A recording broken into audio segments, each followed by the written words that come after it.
ఆధ్వర్యంలో ప్రతి నెల 2, 4వ శనివారాలు నిర్విఘ్నంగా ఈ రచ్చబండ కార్యక్రమం జరుగుతుంది. ఈ కార్యక్రమంలో పాల్గొనే భాషాభిమానులందరికీ సాయం సమయ నమస్సులు. ఈనాటి రచ్చబండలో ఏకే ప్రభాకర్ గారు ముందు తరాలకు తరగని తెలుగు అనే అంశం మీద ప్రసంగిస్తారు. ప్రగతిశీల భావజాల సాహిత్యంపై వీరు విశేషంగా కృషి చేస్తున్నారు. తెలుగు జానపద కళలు, సాహిత్యం, సంగీతం, సంగీత వాద్యాలపై మక్కువ ఎక్కువ ప్రభాకర్ గారికి. తెలుగులో మాండలిక కథా సాహిత్యంపై పరిశోధన చేసి పుస్తకాలను వెలువరించారు. ఆకాశపు దారులెంట అన్న కవితా సంకలనం, జానపద చారిత్రక గేయ గాథలు, తొవ్వ ముచ్చట్లు 7 భాగాలు జయదీర్ తిరుమల గారిది. యుద్ధవచనం జూలూరి గౌరీశంకర్. రాయలసీమ సమాజ సాహిత్యం బండి నారాయణ స్వామి. అగమ్య గమ్యాలు, ఒప్పంద కార్మికుల వలస చరిత్రలు. ఈ ప్రఖ్యాత రచయితల పుస్తకాలన్నింటికీ వీరు సంపాదకత్వం వహించారు. వేమన పద్యాలపై వ్యాఖ్యానం, వేమన దారిలో సమకాలీనం పేరుతో కథా విమర్శపై వ్యాస సంపుటిని వీరు వెలువరించారు. పలు ప్రజా సంఘాలకు చెందిన 33 మంది రచయితల చేత వ్యాసాలు రాయించి 50 ఏళ్ల విరసం పయనం ప్రభావం అన్న అంశం మీద 2 పుస్తకాలు వెలువరించారు. ఇందుకు వీరు 2 సంవత్సరాలు విశేషమైన కృషి చేశారు. ఈ పుస్తకాలకు ఎంతో ప్రాధాన్యత ఉంది తెలుగు సాహిత్యంలో. వీరు తెలుగు, కన్నడ రాష్ట్రాలలో 35 సంవత్సరాలు సంస్కృతం, తెలుగు పాఠాలు చెప్పిన అవిశ్రాంత ఆచార్యులు వీరు. ఏకే ప్రభాకర్ గారు ఈరోజు ముందు తరాలకు తరగనిగని అనే అంశం మీద ముచ్చటిస్తారు. వీరు ఎక్కువగా ఆల్ ఇండియా రేడియో కథాశోభ శీర్షికన సాహిత్య విమర్శ గురించి మాట్లాడడం మేము చాలాసార్లు వినడం జరిగింది సార్. ఇంత క్రితం కూడా ఈ కార్యక్రమానికి ముందు ఒకసారి ఈ కార్యక్రమాన్ని మేము యూట్యూబ్ లో చూసాము. వీరు సాహితీ రంగంలో విలువైన విమర్శనాత్మక వ్యాసాలు అందిస్తూ సాహితీ ప్రియులకు, విమర్శకులకు మార్గనిర్దేశనం చేస్తున్న ప్రభాకర్ గారు ఈ రోజు మన రచ్చబండ కార్యక్రమానికి విచ్చేయడం, మంచి విషయాలు మాకు తెలియజేస్తారని ఆశిస్తూ సభకు ఆహ్వానం సార్. ధన్యవాదాలు. నా పేరు డాక్టర్ ఆ వీడియోను ప్రదర్శిస్తాను, ఒక్క నిమిషం. అలాగే సార్.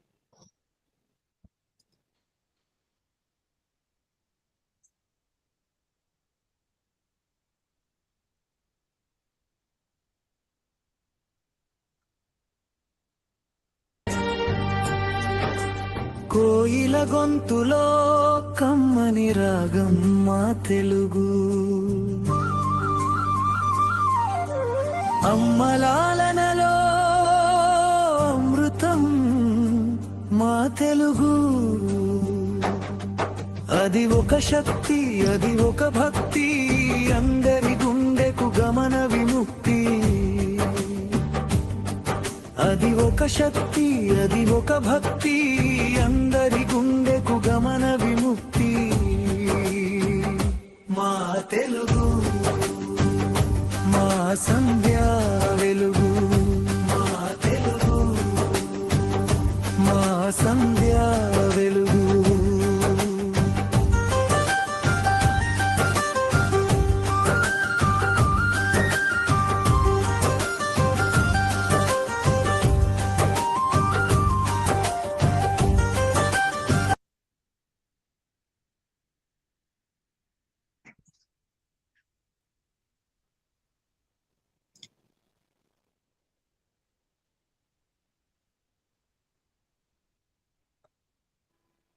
ఇక మొదలు పెట్టండి.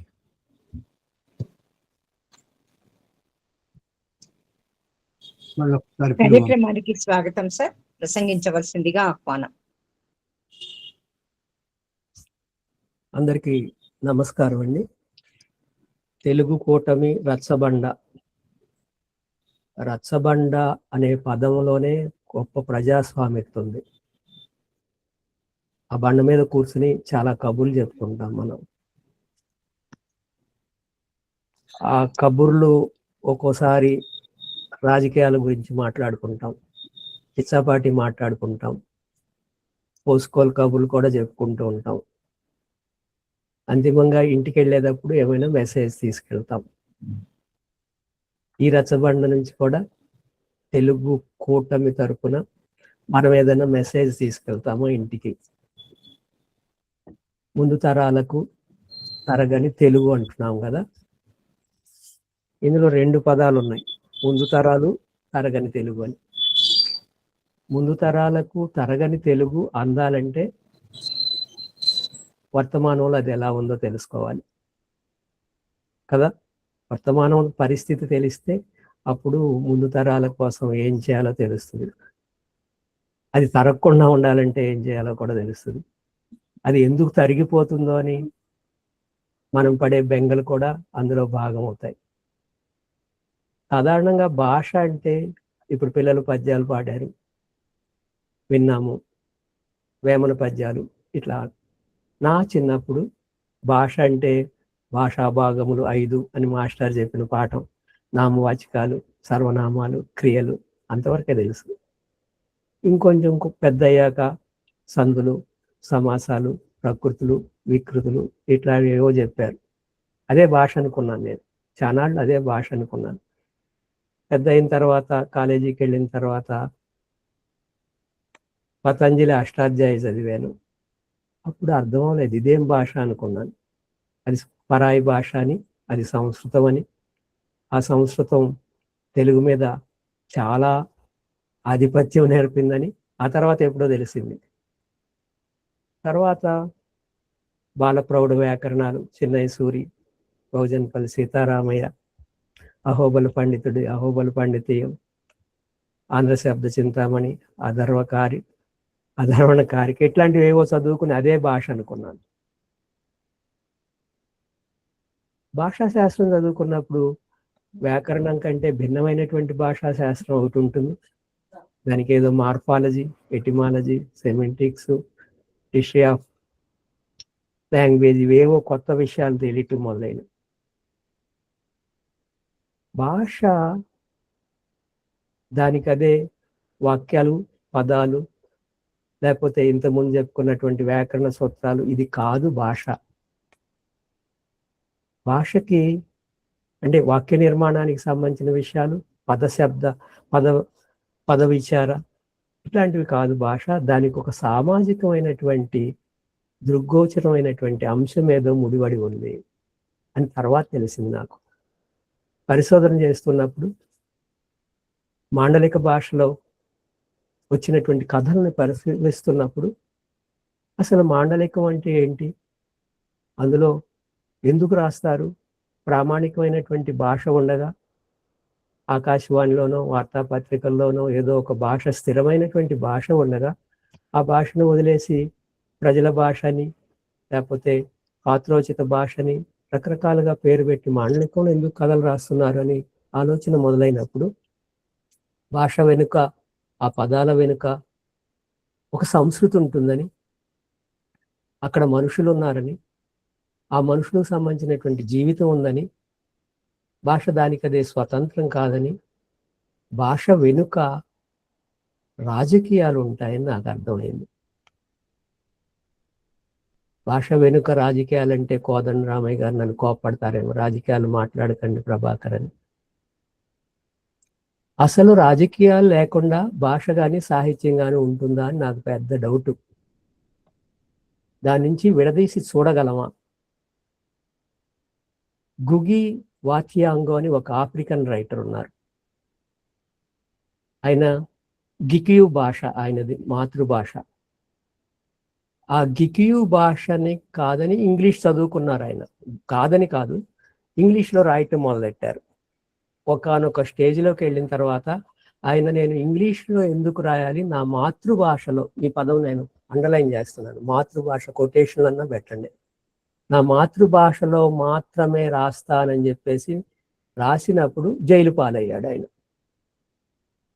అంటే మాతృభాషలో రాయటం నేరం, అది రాజకీయ నేరం. ఇప్పుడు నేను ఉదాహరణకి ఇంగ్లీషు భాష ఆధిపత్యం గురించి మాట్లాడితే పెద్ద ఎవరు పట్టించుకోకపోవచ్చు. అదే నేను హిందీ భాష ఆధిపత్యం గురించి మాట్లాడాను అనుకోండి, పట్టించుకుంటారు, రాజకీయాలు వచ్చేస్తాయి. ఒకే దేశం, ఒకే భాష, ఒకే సంస్కృతి, ఒకే దేవుడు, ఒకే ధర్మం, ఒకే జిఎస్టి, ఇంకా కావాలంటే ఒకే ఎలక్షన్స్, అన్నీ ఒకటే అంటారు. అన్నీ ఒకటే అంటే అదేంటి అంటే మళ్ళీ ఆ ఉత్తరాది నుంచి వచ్చినటువంటి అతి చిన్న చరిత్ర కలిగినటువంటి హిందీ. అతి చిన్న చరిత్ర హిందీది పెద్ద, అది మోడర్న్ లాంగ్వేజ్. మనం ఇంకా తెలుగుకి ప్రాచీన హోదా తెచ్చుకున్నాం, విశిష్ట భాష హోదా తెచ్చుకున్నాం, గర్వంగా చెప్పుకుంటాం. కానీ కొత్త కొత్త ప్రభుత్వాలు వస్తాయి, ప్రభుత్వాల భావజాలాలు ఉంటాయి. ఆ ప్రభుత్వాలు తమ భావజాలానికి అనుగుణమైనటువంటి భాషా సాహిత్య సంస్కృతికి సంబంధించినటువంటి రాజకీయాలు నేర్పుతాయి. అప్పుడు దాని ఆధిపత్యం కింద నలిగిపోయినప్పుడు తెలుగు భాష, ఆ భాష చుట్టూ ఉన్నటువంటి అల్లుకుని ఉన్నటువంటి సంస్కృతి, ఇదంతా ఏమైపోతుంది? పిల్లలకి ఏమి నేర్పుతున్నాం? ఎన్ని భాషలు నేర్చుకోవాలి పిల్లలు? ఇది నన్ను ప్రధానంగా వేధించినటువంటి సమస్య. అంటే ఈ మధ్య తెలుగు భాషని కంపల్సరీ చేశామని ఒక మాట వచ్చింది 2 రాష్ట్ర ప్రభుత్వాల్లోనూ. ఎంతమంది ఉన్నారు ప్రపంచవ్యాప్తంగా తెలుగు వాళ్ళు? అంటే 16 కోట్ల మందో 18 కోట్ల మందో.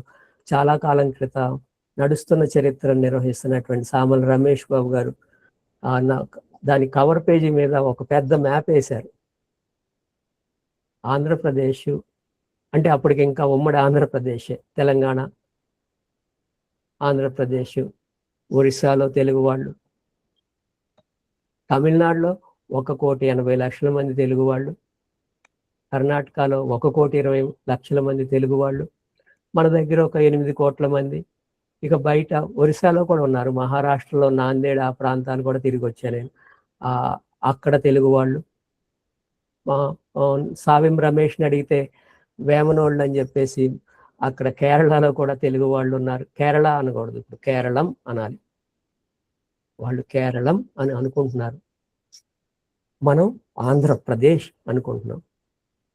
ఈ ఆంధ్రప్రదేశ్కి వాళ్ళకి కేరళం అనుకోవటంలో ఉన్నటువంటి ఆభిజాత్యం మనకి ఆంధ్రప్రదేశ్లో అనుకోవటంలో లేదు. అంతే. ఇది కూడా ఆధిపత్యం కింద వ్యవహారమే వస్తుంటుంది. అయితే నేను ఇక్కడికి వస్తాను. ఇంత విస్తృతమైనటువంటి ప్రజానీకం ఉంది, ప్రపంచవ్యాప్తంగా ఉన్నారు. మీకు ఎక్కడికి వెళ్ళినా మారిషస్లోకి వెళ్తే తెలుగు వాళ్ళు ఉంటారు, మలేషియా వెళ్తే తెలుగు వాళ్ళు ఉంటారు, అమెరికాలో తెలుగు వాళ్ళు లెక్కలు తీస్తే అక్కడ ఐటీని మిగతా వ్యవహారాలన్నీ మన వాళ్ళే చూస్తున్నారని చెప్పుకుంటారు. ఆఫ్రికాలో తెలుగు వాళ్ళు ఉన్నారు, కరేబియన్ ద్వీపాల్లో తెలుగు వాళ్ళు ఉన్నారు, యూకేలో, ఆస్ట్రేలియాలో, అందరి చోట్ల తెలుగు వాళ్ళు ఉన్నారు. ఇన్ని చోట్ల ఉన్నా సరే మనకు ఒక భయం పట్టుకుంది, తెలుగు భాష మాయమైపోతుందేమో, అంతరించే భాషల్లో తెలుగు కూడా చేరుతుందా అని చెప్పి డిబేట్ చేస్తాం, సెమినార్లు పెడతా ఉంటాం కదా. అంతరించే పోయే భాషల్లో తెలుగు కూడా ఉంటుందని ఒక పక్క సెమినార్ పెడతా ఉంటాం, ఇంకొక పక్క అంతర్జాతీయ భాషగా తెలుగు అంటాం. అంతర్జాతీయ భాషగా తెలుగు కావాలంటే మనం ఏదన్నా ఒక ఫుడ్ ప్యాక్ కొనుక్కున్నాం అనుకోండి, దాని మీద ఇన్స్ట్రక్షన్స్ ఇంగ్లీష్తో పాటు అమెరికాలో నేను చూశాను స్పానిష్ లాంగ్వేజ్లో కూడా ఉంటాయి, మరో చోట ఫ్రెంచ్ లాంగ్వేజ్లో ఉంటాయి. మరి తెలుగు కూడా ఎక్కుతుందా? నేను అమెరికాలో ఫుడ్ ప్యాకెట్ కొనుక్కుంటే ఆ ఫుడ్ ప్యాకెట్ మీద ఇన్స్ట్రక్షన్స్ తెలుగులో ఉంటే అప్పుడు అంతర్జాతీయ భాష అంటాం. ఇంకా గట్టిగా అంటే ఎప్పుడో మనిషి పుట్టినప్పటి నుంచి తెలుగు ఉంది, లేకపోతే భూమి పుట్టక ముందు నుంచి తెలుగు ఉందని చెప్పేసి ఇదంతా ఎట్లయినా మాట్లాడుకోవచ్చు. కానీ ఈ తెలుగు పరిస్థితి ఈవేళ ఏంటి? అక్కడ మనం మొదలవుదాం. ఒకప్పుడు మాతృభాషలో విద్యాబోధన ఉంది. నేను ఒకవేళ నా కొడుకు, నా కూతురు వాళ్ళ తరం అయిపోయింది, నా మనవడు ఈ రోజున ఏదైనా స్కూల్లో చేరి తెలుగులో చదువుకుందాం అనుకుంటే అవకాశం ఉందా? బోధన భాషగా తెలుగు ఉందా? తీసేశారు కదా. ఇంగ్లీష్ మీడియం స్కూల్సే ఉన్నాయి. తర్వాత తరంలోకి వచ్చేసరికి ఏమవుతుంది? కానీ ఏం చెప్పారు వాళ్ళు? ఒక సబ్జెక్టుగా తెలుగు కంపల్సరీ చేశామన్నారు. అది కాదు కదా. మాతృభాషలో విద్యాబోధన జరిగినప్పుడు చాలా లాభాలు ఉంటాయి. అట్టడుగు కులాలకు చెందినటువంటి, అట్టడుగు సామాజిక వర్గాలకు చెందినటువంటి పిల్లలు డైరెక్ట్గా ఇంగ్లీష్ చదువుకోవటమా, వాళ్ళు సైన్స్ కానివ్వండి, లెక్కలు కానివ్వండి, లేకపోతే సోషల్ సైన్సెస్ కానివ్వండి, మరొకటి కానివ్వండి, ఇంగ్లీష్లో చదివితే హాయిగా ఉంటుందా, తెలుగులో చదివితే హాయిగా ఉంటుందా? కనీసం 5వ తరగతి వరకు, ప్రాథమిక విద్య వరకు తెలుగు మీడియం ఉంటే బాగుంటుంది. ఓకే, ఇంగ్లీష్ మీడియం తప్పనిసరిగా చెప్పాలి, ఎందుకంటే అది గ్లోబల్ లాంగ్వేజ్ కాబట్టి. ఇంగ్లీష్లో చదువుకోవటం ద్వారా పై స్థాయిలకు వెళ్ళిన తర్వాత వీళ్ళు మిగతా ఇంగ్లీష్ మీడియంలో చదువుకున్నటువంటి పిల్లలతోటి పోటీ పడలేరు కాబట్టి వాళ్ళకి ఇంగ్లీష్ అంటే పోటీ పడటం అంటే తెలుగు మీడియంలో చదువుకుని వచ్చినటువంటి పిల్లలకి ఇంగ్లీష్ మీడియంలో చదువుకున్నటువంటి పిల్లలకి ఆ భాషలో చెప్పాలంటే నక్కకి నాకలోకానికి ఉన్నంత తేడా ఉందేమో. అది నాకలోకం ఏంటంటాము, ఇంగ్లీష్ మీడియం నాకలోకం అయిపోతుంది. ఈ తేడా అంటే మళ్ళీ అర్బనైజ్డ్ నగరీకరణ చెందినటువంటి పిల్లలతోటి గ్రామీణ పిల్లలు పోటీ పడగలుగుతారా ఇంగ్లీష్ చదువుల్లో? ఇంగ్లీష్ మీడియం ఉంటే పడలేరు కాబట్టి కనీసం ప్రాథమిక విద్య వరకు తెలుగులో ఉంటే, మాతృభాషలో ఉంటే మంచిది అని నేను ఈరోజు చదివించాలంటే చదివించగలనా? లేదు, అవకాశం లేదు. ఇంగ్లీష్ మీడియమే ఉంది కానీ ఒక సబ్జెక్టుగా చెప్తారంట. వాళ్ళు ఎలా నేర్చుకోగలుగుతారు? నేర్చుకునేటువంటి అవకాశం ఏంటి? ఇది పెద్ద ప్రశ్న. సరే, అయితే ఇక్కడ ఇంకొక విషయం చెప్పాలి. బాబాసాహెబ్ అంబేద్కర్ ఏమంటారంటే మాతృభాషలో విద్య నేర్పటం ద్వారా లాభం ఏంటంటే అట్టడుగు వర్గాలకు చెందినటువంటి పిల్లలకి విద్య అందుబాటులోకి వస్తుంది, లేకపోతే వాళ్ళు అర్థం చేసుకోలేరు. అలా అని చెప్పేసి ఇంగ్లీష్ మానేస్తామా అంటే కాదు. ప్రపంచవ్యాప్తంగా గ్లోబల్గా ఉండాలంటే, గ్లోబల్ జ్ఞానాన్ని పోగు చేసుకోవాలంటే ఇంగ్లీష్ కూడా అవసరం అంటారు ఆయన. ఇక మీకు మహాత్మా గాంధీ చెప్పినటువంటి విషయాలు అయితే తెలుసు. Basic education should be in English అని, మాతృభాష మదర్ టంగ్లో ఉండాలని చెప్పేసి ఆయన చెప్పారు. మరి ఆయన్ని మహాత్ముని విగ్రహ మహాత్ముని చేశాం, అంబేద్కర్ని విగ్రహ మహాత్ముని చేశాం. ఆయన చూపించే వేలు చూపిస్తుంటే ఆ వేలు వైపు చూస్తాను తప్పితే ఆ చూపించే దారి వైపు చూడం. వీటన్నిటి మధ్య ఏం జరుగుతుంది? ఎవరు దీన్ని ఉద్ధరిస్తారు? ముందు తరాల వాళ్ళకి నాకు ఒక పెద్ద అనుమానం ఉంది. మధ్యతరగతి కుటుంబాల్లో ఇంటి భాష ఇంగ్లీష్గా మారబోతుందేమో అని నాకు ఒక చిన్న అనుమానం ఉంది. వీళ్ళు మధ్యతరగతే కాదు, కాన్వెంట్ స్కూల్స్కే పంపిస్తున్నారు. కాన్వెంట్ ఒకప్పుడు ఆ పదం ఉండేది, ఇప్పుడు ఇంగ్లీష్ మీడియం స్కూల్సే, అన్ని ఇంగ్లీష్ మీడియం స్కూల్సే పంపిస్తూ ఉన్నప్పుడు నెమ్మదిగా ఏమవుతుంది? భాష మీద ఆధిపత్యం వాళ్ళకు ఉండదు. కమాండ్ అంటామే, ఆ కమాండ్ ఉండదు.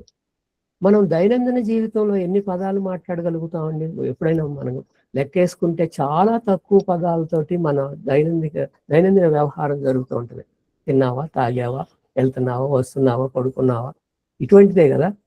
దానికి మించి భాషకు సంబంధించినటువంటి అనేకమైనటువంటి పదజాలం నేర్చుకోవాలంటే తప్పనిసరిగా మీడియం ఆఫ్ ఇన్స్ట్రక్షన్, బోధన భాష, బోధన మాధ్యమం కంపల్సరిగా. నేను ఎన్ని ఇంగ్లీష్ మాటలు మాట్లాడుతున్నాను చూడండి. మాట్లాడేటప్పుడు మీలాగా తెలుగు కూటమి మనుషుల్లాగా తెలుగు మాటలే మాట్లాడలేను. నేను ఇంగ్లీష్ మీడియంలో పాఠాలు చెప్పి వచ్చాను కాబట్టి. ఒక తరం తర్వాత కోదండ రామయ్య గారు, మీ మనవలు వాళ్ళు ఎంతమంది తెలుగులో మాట్లాడగలుగుతారు? ఇంట్లో మాట్లాడతారు, తర్వాత స్కూల్కి వెళ్తే ఏం చేస్తారు వీళ్ళు? అక్కడ ఇంగ్లీష్ మీడియం ఉంటే పోనీ వాళ్ళు దేశ విదేశాల్లో ఉన్నప్పుడు వాళ్ళ జనరేషన్, ఓకే నా కొడుకు తెలుగు మాట్లాడతాడు నాతో, నా మనవడు మాట్లాడడం, వాడు ఇంగ్లీష్లోనే మాట్లాడతాడు. చాలా కుటుంబాల్లో నేను చూసింది వాళ్ళ పిల్లలు వాళ్ళ తల్లిదండ్రులతోటి ఇంగ్లీష్లోనే మాట్లాడుతున్నారు. ఇంగ్లీష్లో మాట్లాడటం అనేటువంటిది వ్యామోహం కాదు, అది ప్రపంచీకరణలో భాగం, అది గ్లోబలైజేషన్లో భాగం. నువ్వు విశ్వమానవుడు కావాలంటే ఇంగ్లీష్లో మాట్లాడు. నువ్వు గ్లోబల్ జ్ఞానాన్ని సంపాదించాలంటే, ప్రపంచ జ్ఞానాన్ని సంపాదించాలంటే ఇంగ్లీష్ దగ్గరికి చేరుకో. ఇంకొక మాట కూడా అంటున్నారు, ఆధునిక సాంకేతిక విషయాల్ని చెప్పటానికి తెలుగుకి ఇంకా పూర్తిగా సాధ్యం కాదు అంటారు. ఒక్క నిమిషం అండి. ఈ ఇంగ్లాండ్ నుంచి మహేష్ గారు ఏదో ప్రశ్న అడుగుతారంట. అసలు అడగొద్దు, మధ్యలో మేము చెప్పాం పర్లేదు ఐదారు పర్లేదు ప్రశ్నలు పర్లేదు, అడుగుదామని. మధ్యలో మీరు అడగొచ్చు. చెయ్యెత్తారు కాబట్టి అయ్యా మహేష్ గారు అయ్యా చెప్పండి. ప్రభాకర్ గారు నమస్తే. ప్రశ్నలు అడగాలని కాదయ్యా, నేను ఉన్నది ఇంగ్లాండ్ లో. నా మ్మ్. పిల్లలు నాతో తెలుగులోనే మాట్లాడతారు. వాళ్ళు ఇక్కడే పుట్టి పెరిగారు. మా అమ్మా నాన్నలతో నా పిల్లలు తెలుగులోనే మాట్లాడతారు.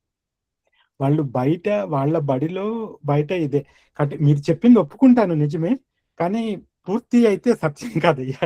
కొన్ని చోట్ల పూర్తి వేరే కాదు, వేరే. నేను అంగీకరిస్తాను. కానీ ముందు తరాలకి తరగని తెలుగు అందాలంటే చాలదు అంటున్నాను.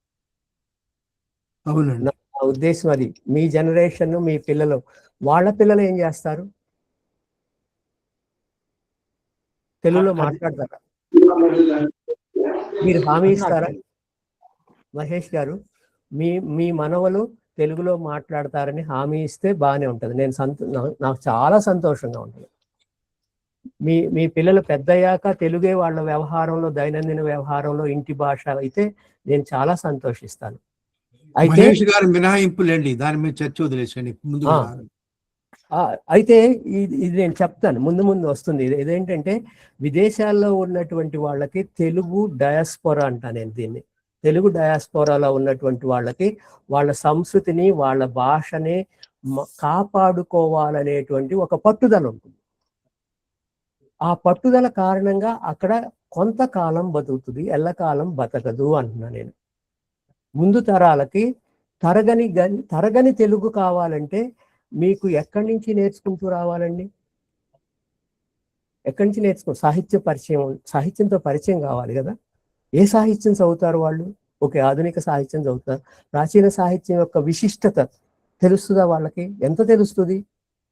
ఇప్పుడు రెండు పద్యాలు చెప్పడానికి తెలుగు నేల మీద ఉన్నటువంటి పాఠశాలలో ఉన్నటువంటి పిల్లలు ఎంత కష్టపడ్డారో నేను చూశాను.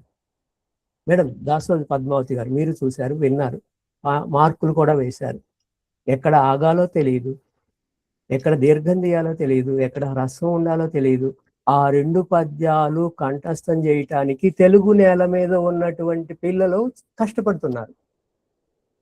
అమెరికాలోకి వెళ్తే అక్కడ తెలుగు బడులు పెడుతున్నారు, మా బడో ఏదో పెడుతున్నారు.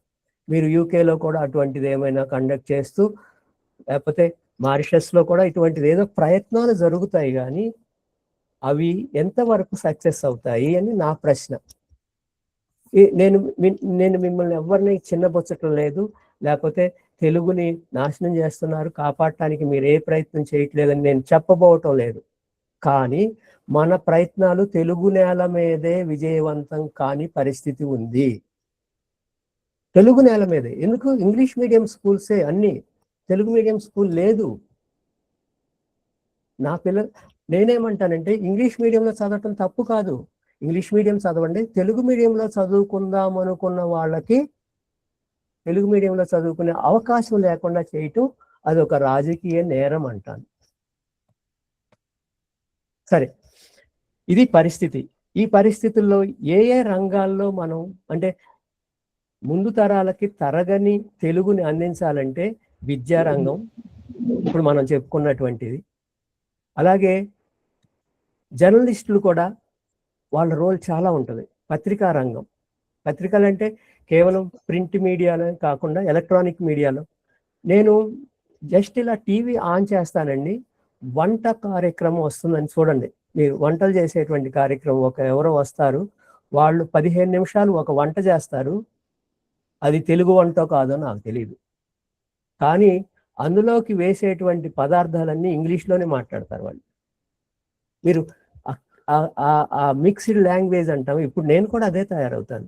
నేను ఎంత పట్టుబట్టి తెలుగులో మాట్లాడదామని ప్రయత్నించినప్పటికీ నాకు వస్తుంది. ఒకప్పుడు సంస్కృతం డామినేట్ చేసింది తెలుగుని. ఆ రోజుల్లో అక్కిరాజు గారు ఒక కథ రాశారు, ఎదగని బిడ్డ అని. మీరు వినుంటారు.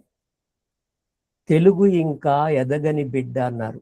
ఎందుకు ఎదగలేదంటే సంస్కృత భాష కింద అణిగిపోయింది. ఇప్పుడు అది ఎదగని బిడ్డ కాదు, అసలు ఏమంటాము, చనిపోతున్న బిడ్డ అని బాధపడుతున్నాం. ఎందుకు? ఇంగ్లీష్ ఆధిపత్యం కింద నలిగిపోతుంది కాబట్టి. సాధ్యమేనా? నా స్టూడెంట్ ఒకడు కుంటుతూ నడుస్తున్నాడు, ఏమైందిరా అని అడిగాను. టోన్ పోకైంది సార్. ఏంటి మళ్ళీ చెప్పన్నా. టోన్ పోకైంది సార్ అన్నాడు. అంటే నాకు అర్థం కాదు. థాన్ అంట పోకైందంట, వాడి కాల్లో ముళ్ళు గుచ్చుకుందంట. ఆపుతానా నేను?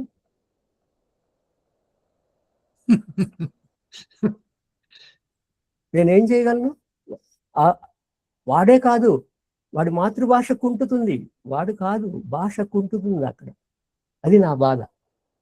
సో ప్రింట్ మీడియాలో కానీ, పత్రికా మాధ్యమం, ఎలక్ట్రానిక్ మీడియాలో కానీ, టీవీల్లో కానీ వచ్చేటువంటి ప్రోగ్రాం ద్వారా ఎక్కువ చదువుతా ఉంది. మీరు టీవీ యాంకర్స్ ఒక మైక్ పట్టుకుని, టీవీ వీళ్ళు ఉంటారు కదా reporters, camera Ganga with Rambabu అని, కెమెరామెన్ గంగ ఎవరో ఒకటి ఉంటారు. ఆమె అక్కడ గొట్టం నోటి దగ్గర పెట్టగానే వాళ్ళు మాట్లాడటానికి ట్రై చేసేది ఆ యాంకర్ భాషే మాట్లాడటానికి ట్రై చేస్తారు. వాళ్ళకి ఆల్రెడీ ఒక భాష, అది వాళ్ళ తెలుగు కాదు. మనకి మరి విశ్వవిద్యాలయాలు ఉన్నాయి కదా, మనకి అకాడమీస్ ఉన్నాయి కదా, సాహిత్య అకాడమీలు, భాషా అకాడమీలు, తెలుగు అకాడమీ. ఆ మధ్య తెలుగు సంస్కృత అకాడమీ అన్నారు ఒక గవర్నమెంట్ వాళ్ళు. నన్ను మళ్ళీ కోదండరామయ్య గారు రాజకీయాలు మాట్లాడద్దు అంటారు. తెలుగు సంస్కృత అకాడమీ ఏంటి? రెండింటికి విడివిడిగా కదా ఉండాల్సింది. అంటే ఏమన్నారంటే సంస్కృతానికి వచ్చే నిధులను తెలుగు వైపు మళ్లించడానికి మనకు కావాలంట. తెలుగు విశిష్ట భాష అధ్యయన కేంద్రాన్ని ఇంకా మనం అద్దె ఇళ్లలో, అద్దె కొంపల్లో గడుపుకుంటున్నాము. 100 కోట్లు ఇస్తా అన్నారు, 10 కోట్లు కూడా తెచ్చుకోలేకపోయాం. ఏంటండి దుస్థితి? ఆయన ఎవరో దయాదాక్షిణ్యాల మీద మా ఇంట్లో మీరు నడుపుకోండి అంటే అక్కడ నడుపుకుంటున్నాం. అంటే మన ఇంటి భాషలో మనం నేర్చుకోం. చదువులు కూడా అదే జరుగుతుంది. చదువులు కూడా ఇంటి భాషలో ఉండవు. ఆ భాష వేరు, పుస్తకాల భాష వేరైపోయింది. ఇప్పుడు 2 తెలుగు రాష్ట్రాలు ఏర్పడి ఏ తెలుగును కాపాడుకున్నాం? తెలంగాణ తెలుగునా, ఆంధ్ర తెలుగునా, అమెరికా తెలుగునా, యూకే తెలుగునా? ఇవన్నీ 4 వేరు అంటా నేను. ఆఫ్రికా తెలుగునా? పోనీ ఏదో ఒక తెలుగును కాపాడుకుందాం. కాపాడుకోవాలంటే ఏం చేయాలి? ముందు విద్యా వ్యవస్థలో, విద్యా విధానంలో ఒక సరైనటువంటి భాషా విధానం ఉండాలి. విద్యా వ్యవస్థలో సరైన భాషా విధానం ఉండాలి. అది పోయింది. మరి పత్రికా రంగం, సాహిత్య రంగం, మనం ఎంతసేపు సాహిత్యకారుల మధ్య తిరగటం మూలాన, ఇది ఎలైట్ సెక్షన్ అన్నమాట, విద్యావంతుల మధ్య తిరగటం మూలాన వీళ్ళు ఏదో భాషను కాపాడతారు అని చెప్పేసి మనకు ఒక భ్రమ. నిజానికి భాషను కాపాడేది విశ్వవిద్యాలయాలు కాదు, అకాడమీలు కాదు, పండిత పరిషత్తులు కాదు. నాకు టైం ఎంత చెప్పండి మేడం, ఎంతసేపు మాట్లాడచ్చు నేను? ఇంకా 40 నిమిషాలండి. ఓకే.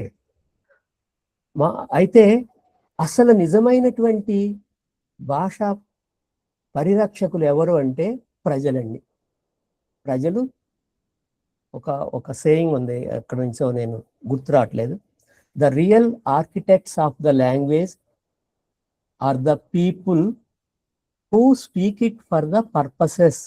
ఒక ప్రయోజనం కోసం మాట్లాడేటువంటి వాళ్ళే నిజమైనటువంటి భాషా నిర్మాతలు. వాళ్ళ నోళ్లలో మనం సామెతలు వింటాం, వాళ్ళ నోళ్లలో నుడికారాలు వింటాం, వాళ్ళ నోళ్లలో నిజమైనటువంటి భాషను వింటాం, వాళ్ళ నోళ్లలో సంస్కృతితో ముడిపడినటువంటి భాషలు వింటాం. సంస్కృతితో ముడిపడినటువంటి భాష, అది సాంస్కృతిక భాష. మనం నేర్చేటువంటి భాష సాంస్కృతిక భాష కాదు. విద్యాలయాల్లో గడ్డగట్టినటువంటి ప్రామాణిక భాషలో, నేను ఈ పదం జాగ్రత్తగా వాడాను, గడ్డగట్టినటువంటి ప్రామాణిక భాషలో మనం చదువులు నేర్చుకుంటున్నాం. ఎక్కడ గడ్డగట్టింది? ఎప్పుడు గడ్డగట్టింది? దానికి భిన్నమైనటువంటి భాషలో ఏదైనా నేను మాట్లాడటానికి లేదా రాయటానికి నా జీవ భాషలో, నా ఇంటి భాషలో నేను పరీక్షలో రాస్తాను అనుకోండి, మార్కులు వస్తాయా? టీచర్ గారు నోట్స్ కాకుండా నేను ఏదైనా రాస్తే నాకు మార్క్స్ వేస్తారా? టీచర్ గారు నోట్స్, నాకు తెలిసి ఒక టీచర్ అమ్మ ఉన్నారు, ఆమె సొంత వాక్యాలు కూడా బోర్డు మీద రాస్తారండి. సొంత వాక్యాలు, పిల్లలు రాసేటువంటి సొంత వాక్యాలు. మరి ఆ పిల్లాడు వాక్యం ఎప్పుడు నేర్చుకుంటాడు? అసలు మన మన పాఠశాలల్లో వాక్యం నేర్పుతున్నారా ప్రాథమిక స్థాయిలో? నేను అట్లాగే నేర్చుకుని వచ్చా. ప్రకృతులు వికృతులు నేర్పుతారు, సందులు సమాసాలు నేర్పుతారు, కానీ వాక్యం నేర్పరే. వాక్యం రాయటం నేర్పట్లేదు. ఇది ప్రధానమైనటువంటి సమస్య. సరైనటువంటి వాడుక భాషని మనం నేర్చుకోలేకపోతున్నాం. సరైనటువంటి ప్రజల్లో చలామణిలో ఉన్నటువంటి భాషని మనం నేర్పలేకపోతున్నాం మన పాఠ్యపుస్తకాల్లో. పాఠ్యపుస్తకాల దగ్గర నుంచి, ప్రభుత్వాల ఎడ్యుకేషన్ పాలసీ దగ్గర నుంచి, భాషా విధానం దగ్గర నుంచి, రచయితల కర్తవ్యం ఏంటి, ప్రింట్ అండ్ ఎలక్ట్రానిక్ మీడియా చేయాల్సినటువంటి పనులేంటి, వాటి గురించి నేను స్థూలంగా ఇప్పుడు మాట్లాడతాను. మన భాషావరణం కుదించుకుపోయిందని చెప్పాను కదా. మనం మన భాషని కాపాడుకోవాలంటే ప్రాథమికంగా చేయాల్సింది ఏంటంటే, మనం ఒక సాంస్కృతిక జాతిగా లేదా భాషా జాతిగా మనగలమా? ఇది నన్ను ప్రధానంగా పీడిస్తున్నటువంటి ప్రశ్న. అంటే ఒక భాషా జాతిగా ప్రపంచవ్యాప్తంగా ఉన్నటువంటి 15 కోట్లు 16 కోట్లు మన అందరము ఒక భాషా జాతిగా ఏర్పడగలమా? సాధ్యమేనా?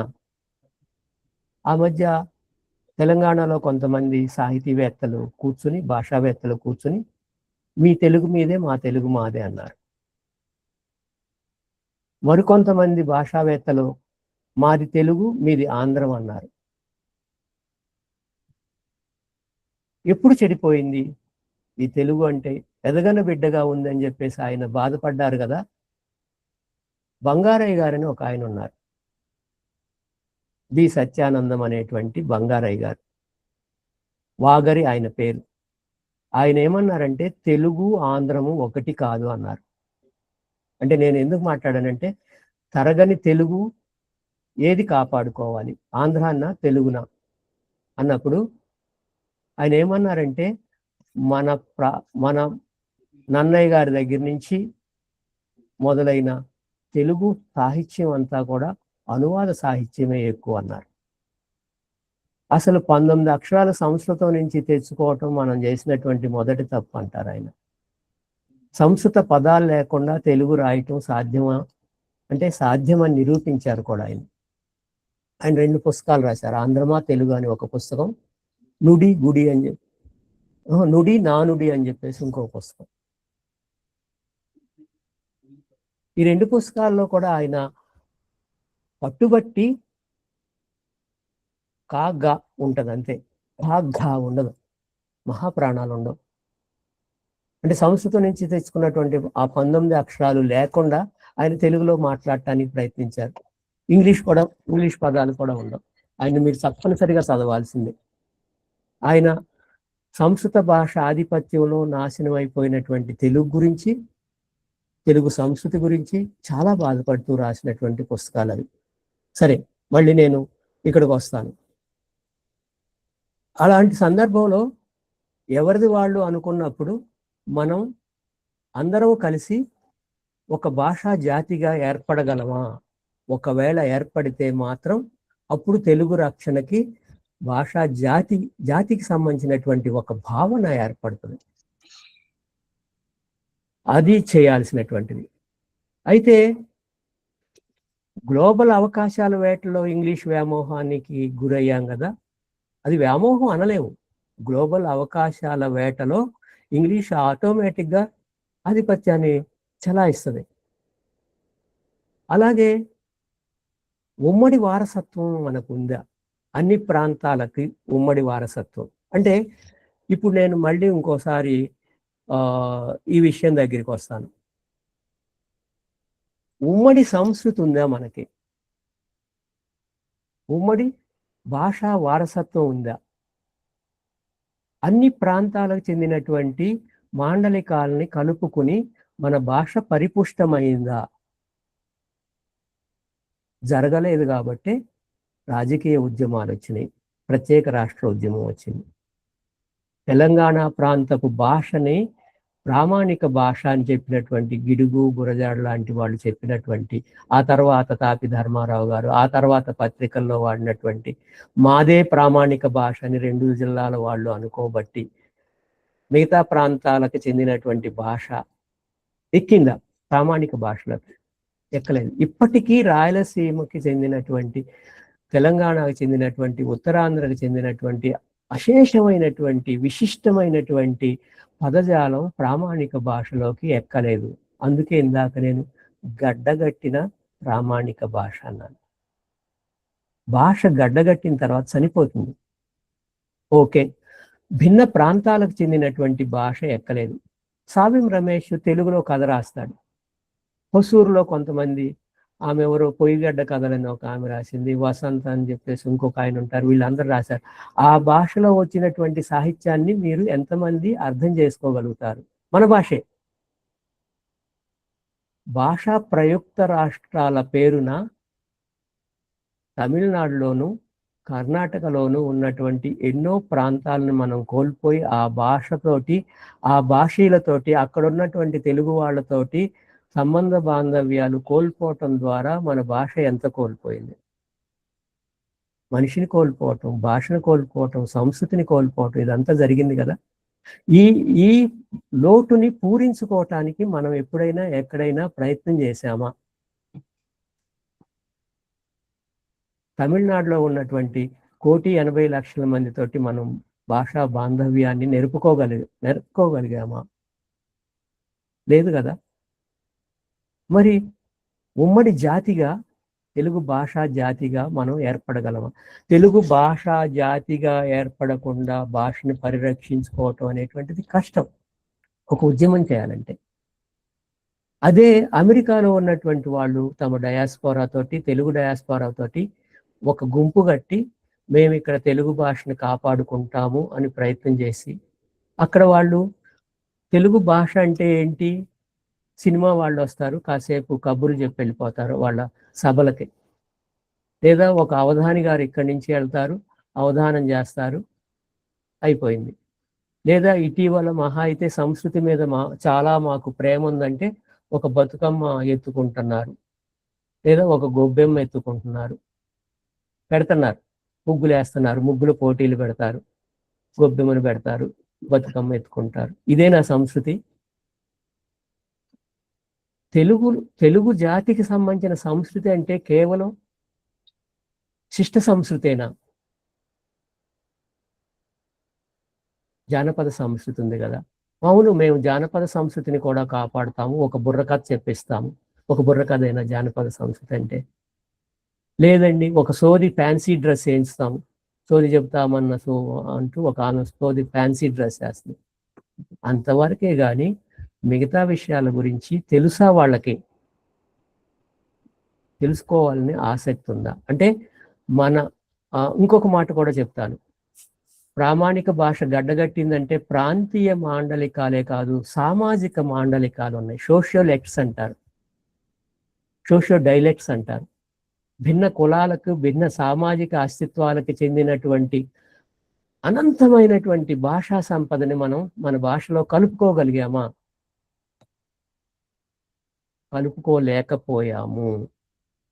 కలుపుకోలేదు. గ్రామీణ వ్యవసాయ సంస్కృతికి సంబంధించినటువంటి ఎన్నో అంశాలు మన భాష నేర్చుకునేటువంటి భాషలో పాఠ్య గ్రంథాల్లోకి ఎక్కిందా?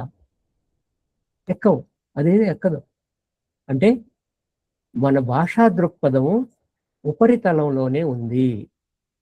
పునాదుల్లోకి, ప్రజా పునాదుల్లోకి వెళ్లకుండా మనం మన భాషని కాపాడుకోలేము. ఎందుకంటే భాషని కాపాడగలిగింది మనం కాదు, ప్రజా పునాదిలోకి వెళ్ళాలి. అంటే భాష గురించి నేను మాట్లాడటం అంటే రాజకీయాల గురించి మాట్లాడాల్సి వస్తుంది, తప్పనిసరిగా మాట్లాడాల్సి వస్తుంది, ప్రజా రాజకీయాల గురించి మాట్లాడాల్సి వస్తుంది. ఒక ఆఫీసులోకి ఒక రైతు హాయిగా నడిచొచ్చి తన పని చేసుకోగలడా తన భాషలో మాట్లాడి? అదేంటండి అన్నీ మీరు మిక్స్ చేస్తారేంటి అంటే, అవును, అతను తన భాషలో మాట్లాడి ఒక ఆఫీసులో ఒక సూపరింటెండెంట్ ముందో లేకపోతే ఎవరి ముందో నిలబడి పని చేసుకోగలడా? అతని భాష ద్వారా, అతని దుస్తుల ద్వారా, అతను ధరించినటువంటి దుస్తుల ద్వారా, అతని రూపం ద్వారా అన్ని తిరస్కరణకి గురైనట్లే అట్టడుగు వర్గాల, సామాజిక వర్గాల భాష కూడా తిరస్కారానికి గురైంది. అంటే 2 రకాలుగా నష్టపోయాం. భిన్న ప్రాంతాలకు చెందినటువంటి పదజాలము అదంతటినీ ఇముడ్చుకోలేకపోవటం ద్వారా, అలాగే భిన్న సామాజిక అస్తిత్వాలకి చెందినటువంటి భాషా సంపదని కోల్పోవటం ద్వారా ప్రామాణిక భాష గడ్డగట్టింది. దానిలో చలనశీలత లేకుండా పోయింది. ఇది కూడా ఒక కారణం. వీటి గురించి మనం మాట్లాడుకోక తప్పదు. సరే, ఇప్పుడు మళ్ళీ ముందు తరాలకి మంచి భాషను అందించాలంటే ఎవరెవరు ఏం చేయాలి? మరి ఇంగ్లీష్ చదువుకోవటానికి నేను వ్యతిరేకం కాదు. ఇంగ్లీష్తో పాటు కూడా తెలుగు తప్పనిసరిగా చదువుకోవాల్సిందే. ప్రాథమిక తెలుగు మాధ్యమంలో బోధనకి కాలం చెల్లిందని చెప్పేసి అంటారు కొంతమంది. అది కూడా తప్పు. అలాగే మరి ఇంగ్లీష్ నైపుణ్యాలు అందజేస్తూ తెలుగుని కాపాడుకోవటం, దీన్ని బ్యాలెన్స్ చేయలేమా? విద్యా హక్కులు చట్టం కింద మనం 2 భాషలు నేర్పగలమా?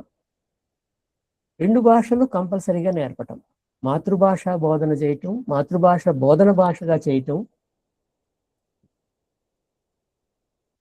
అలాగే ఇంగ్లీష్ కూడా కంపల్సరీ చేయటం.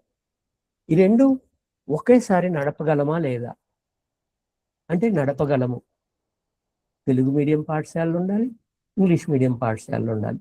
ఒకే పాఠశాలలో తెలుగు మీడియం నేర్చుకోవటానికి అవకాశాలు ఉండాలి, ఇంగ్లీష్ మీడియం నేర్చుకోవటానికి అవకాశాలు ఉండాలి. అప్పుడు మనం ప్రపంచ పౌరులం అవుతాం, అప్పుడు స్థానిక పౌరులం కూడా అవుతాం. మనం ప్రపంచ పౌరులం అయ్యేటువంటి క్రమంలో తెలుగు పౌరులం కాకుండా పోతున్నామా అనేటువంటిది కూడా ఒక ప్రశ్న. అంటే ప్రపంచ పౌరులు అవ్వటం అనేటువంటిది చాలా గొప్ప విషయం, కానీ తెలుగు పౌరులు కాకుండా పోతున్నాం ఎట్లా? To be local is the best thing to be global అని చెప్పేసి అంటారు. నువ్వెంత లోకల్ అవుతావో అంత గ్లోబల్ అవుతావు. ఇది కాంట్రడిక్టరీగా కనిపించేటువంటి, వైరుధ్యంగా కనిపించేటువంటి స్టేట్మెంట్ అనిపించవచ్చు మీకు. దాని గురించి ముందు మళ్ళీ ఎక్కడన్నా వస్తే చెప్తాను. ఇలా చూసినప్పుడు ప్రభుత్వము చేయాల్సిన పనులు ప్రభుత్వం చేయాలి. అది భాషా విధానం పరంగా ప్రభుత్వ ప్రాధికారిక సంస్థలు ఉంటాయి కదా, వాళ్ళు చేయాలి. భాషా పరిరక్షణ సంస్థలు, తెలుగు భాషా పరిరక్షణ సంస్థ లేదా తెలుగు భాష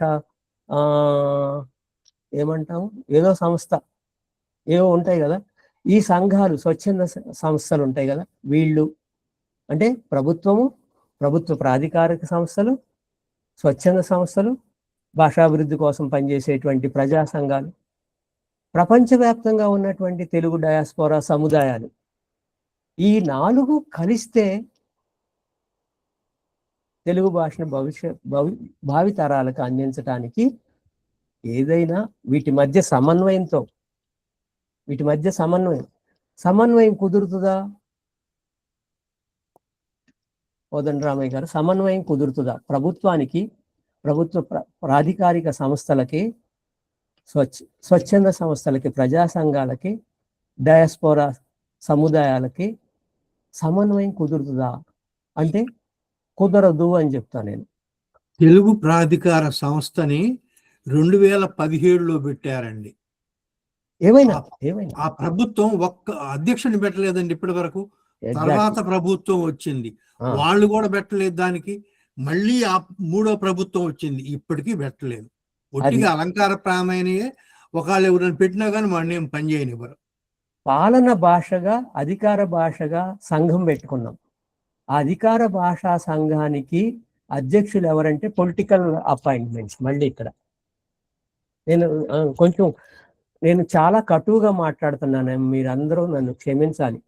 నిరాశగా తెలంగాణలో అసలు లేదు సార్, అధికార భాషా సంఘానికి అధ్యక్షులు లేదు సార్. మరి ఏం చేయమంటారు మేడం? మరి పాలనా వ్యవహారాల్లో తెలుగు అంటే ఎక్కడ నడుస్తుంది? నాకు ఏబికే ప్రసాద్ గారు ఉన్నప్పుడు ఎక్కడికి వెళ్ళినా తెలుగులో ఇవి కనపడతా ఉండేవి సెక్రటేరియట్లో. అంటే భాషకు సంబంధించినటువంటి ఒకవేళ అధికార భాషా సంఘం ఉండి దానికి అధ్యక్షులు ఉంటే అది కూడా పొలిటికల్ అపాయింట్మెంటే. మా పార్టీ మనిషి, వాళ్ళకి భాషకి కానీ సాహిత్యానికి కానీ సారస్వతానికి కానీ ఏ సంబంధం ఉండదు. పొట్టకొస్తే అక్షరం ముక్క కూడా ఉండదేమో, తెలియదు నాకు. చూశాను, నేను వాళ్ళని విన్నాను. మరి పాలనా భాషగా తెలుగు అంటే ఏంటనుకుంటున్నాం మనం? ఫైల్లో రాయటం కాదండి. పాలకులు అంటే బ్యూరోక్రాట్స్ ఉన్నారు కదా, వీళ్ళు ఒక వ్యవసాయ అధికారి గ్రామాల్లోకి వెళ్ళి వాళ్ళతో తెలుగులో మాట్లాడటం. ఒక కలెక్టర్ గారు అక్కడికి వెళ్ళినప్పుడు అచ్చమైనటువంటి తెలుగులో హాయిగా మాట్లాడగలగటం. వాళ్ళ కోసం ట్రైనింగ్స్ ఉన్నాయి, సెంటర్స్ ఉన్నాయా? ఉత్తరాది నుంచి ఎవరో వస్తారు, ఒక అధికారి గారు, వాళ్ళకి తెలుగులో మాట్లాడేటువంటి ఐఏఎస్ ఆఫీసర్ అయినా లోకువే. తెలుగులో మాట్లాడే ఐఏఎస్ అధికారి ఇంకా ఎస్సీ అనుకోండి, ఎస్టీ అనుకోండి, ఇంకెంత లోకు ఆలోచించండి. మరి ఎలా జరుగుతుందండి? పాలన అంటే ఏంటి? ప్రజాపాలన అంటే ప్రభుత్వానికి సంబంధించిన అన్ని విషయాలు ప్రజల దగ్గరికి చేరాలంటే వాళ్ళకి ఇంగ్లీష్ రాదు కదా. మేబీ నెక్స్ట్ 2 తరాల తర్వాత ఇంగ్లీష్లోనే జరుగుతాయేమో పాలనా వ్యవహారాలు. అప్పుడు ప్రజలు కూడా అర్థం చేసుకుంటారేమో, నాకు తెలియదు. అప్పుడు ప్రజలు అప్పటి వరకు కనీసం ఈ అధికారులు అందరూ తమ ప్రజలతోటి తెలుగులోనే, వాళ్ళ మాతృభాషలోనే మాట్లాడాలి అని నేను ఆశిస్తున్నాను. దానికి సంబంధించినటువంటి కృషి ఏదైనా జరుగుతుందా? ఇట్లా చూసినప్పుడు ఆధునిక భాషగా, ప్రాచీన భాషగా తెలుగును కాపాడుకోవటం నాకు అసలు దాని మీద విశ్వాసము లేదు, దానికి ఆశలు లేదు. ఆధునిక భాషగా తెలుగుని కాపాడుకోవాలంటే ఏం చేయాలి? మేడం మీరున్నారు, మీరు ఒక పద్యం తెలుగులో హాయిగా ఒక చిన్న రీల్ చేసి పెట్టండి. ఇప్పుడు పుస్తకాలు కూర్చొని చదివేటువంటి ఓపిక లేదండి. నవల్లో లేకపోతే పెద్ద పెద్ద గ్రంథాలు 2 నిమిషాలు రీల్ చేసి పెట్టండి. తెలుగులోనే ఒక కథ చెప్పండి. మీ అమ్మగారు మీకు చెప్పినటువంటి కథని మళ్ళీ చెప్పేసి ఒక రీల్ చేసి పెట్టండి. కోదండరామయ్య గారు మీరు ఒక చిన్న కథ ఏదన్నా తయారు చేసో లేకపోతే పాట ఏదో రీల్ పెట్టండి. తెలుగు భాష గురించి మీ ఆవేదనని తెలియజేస్తూ నేను ఆఫీస్కి వెళ్తూ కారులో ఎక్కడ పెట్టుకుని వింటూ వెళ్తూ ఉంటాను. ఇప్పుడు ఆడియో శ్రవ్య దృశ్య మాధ్యమాల ద్వారా భాషని చెప్పాల్సి వస్తుంది, అభివృద్ధి పరచాల్సి వస్తుంది. చాలా యాప్స్ వచ్చేసాయండి. ఇప్పుడు ఇక్కడ నేను చూసినప్పుడు వాళ్ళ పేర్లు కొంతమంది మాత్రమే తెలుగులో రాసి ఉన్నారు, కొంతమంది ఇంగ్లీష్లో రాస్తున్నారు. అంటే ఆ తెలుగులో టైప్ చేసేటువంటి సదుపాయాలు లేవన్నమాట. మీకు ఇంకొక విషయం తెలుసా? ఈ కంటెంట్స్ డిజిటల్ కంటెంట్ అంటాం. ఈ డిజిటల్ కంటెంట్ ఇంగ్లీష్లో అఫ్కోర్స్ చెప్పాల్సిన అవసరం లేదు, హిందీలో కూడా ఉంది, కానీ తెలుగులో తక్కువ ఉంది. డిజిటల్ కంటెంట్ని ఇంప్రూవ్ చేసినప్పుడు, అభివృద్ధి పరిచినప్పుడు ఈ పిల్లల దగ్గరికి, ఏ పిల్లలు ఇంగ్లీష్ మీడియంలో చదువుకుని ఎదుగుతున్నటువంటి పిల్లలకి ఎట్లాగూ స్కూల్లో చాలదండి, వాళ్ళు నేర్చుకునేటువంటి తెలుగు చాలదు, మనం బయట నుంచి అందించగలగాలి. సో ఇక్కడ సాహితీవేత్తలు పనికొస్తారు. సాహిత్యకారులు సాహిత్యాన్ని ప్రింట్లో కాకుండా, అచ్చులో కాకుండా, పుస్తకాల రూపంలో కాకుండా డిజిటల్ ఫామ్లో అందించాలి. ఇప్పుడు అది చేయాల్సినటువంటి పని జరుగుతుంది. అచ్చు పత్రికలే కాకుండా ఇవి పత్రికలు కూడా వస్తున్నాయి, వెబ్ మ్యాగజైన్స్ కూడా వస్తున్నాయి కదా, అది కూడా చదవాలి. వెబ్ మ్యాగజైన్ అయినా ఓపెన్ చేయాలి. అంటే ఈ డివైసెస్ ఉన్నాయి కదా, కొత్త డివైసెస్ అన్నిట్లోకి ఫోన్స్ కావచ్చు, లేకపోతే ఆండ్రాయిడ్ కావచ్చు, ఐఫోన్స్ కావచ్చు, లేకపోతే ట్యాబ్స్ కావచ్చు, ప్యాడ్స్ కావచ్చు, దేంట్లో అయినా సరే తెలుగు అక్కడ తెలుగును ఉపయోగించుకోవటానికి అనుకూలమైనటువంటి సాంకేతికతని మనం అభివృద్ధి పరచుకోవాలి. ఇప్పుడు మహేష్ గారు లాంటి వాళ్ళు ఆ పనులు చేయగలుగుతారు. ఇది ముందు జరగాలి. ఒక జానపద గేయం పాడించండి, చదివించండి. మీకు తెలుసు కదా, సావెం రమేష్ ఆ జానపద కళలన్నింటినీ సేకరించి అప్లోడ్ చేస్తున్నాడు, అది చూస్తారు, అక్కడ నేర్చుకోవచ్చు. అదే పుస్తక రూపంలో ఆ జానపద గేయాన్ని అచ్చు చేశారనుకోండి, అందదు. పైపెచ్చు నాకు అచ్చులో చదవటం రాదనుకోండి, మీకు ఒక విషయం చెప్పాలి.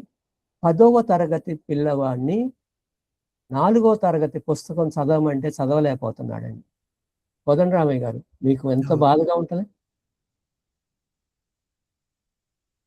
అంతెందుకు, ఇంకా పెద్ద పిల్లలు యూనివర్సిటీస్లో పిహెచ్డి చేస్తున్నటువంటి పిల్లలు సంపూర్ణమైనటువంటి ఒక వాక్యం సరిగ్గా రాయలేకపోతున్నారు.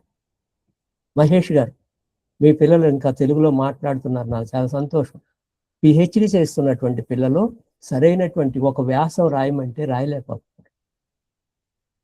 ఒక వ్యాసం రాయటం, వ్యాస నిర్మాణానికి సంబంధించినటువంటి విషయాలు తెలియకపోవటం వదిలేయండి, అసలు వాక్య నిర్మాణానికి సంబంధించిన విషయాలే వాళ్ళకి తెలియట్లేదు. ఎక్కడి నుంచి ఇంకెక్కడ ఆశ కలుగుతుంది? సో ఇప్పుడు మన అందరం కలిసి తెలుగు కూటమి అనే పేరు పెట్టారు. ఎందుకు పెట్టారో తెలియదు. ఇది ఒక కూటమిగా తయారవ్వాలి.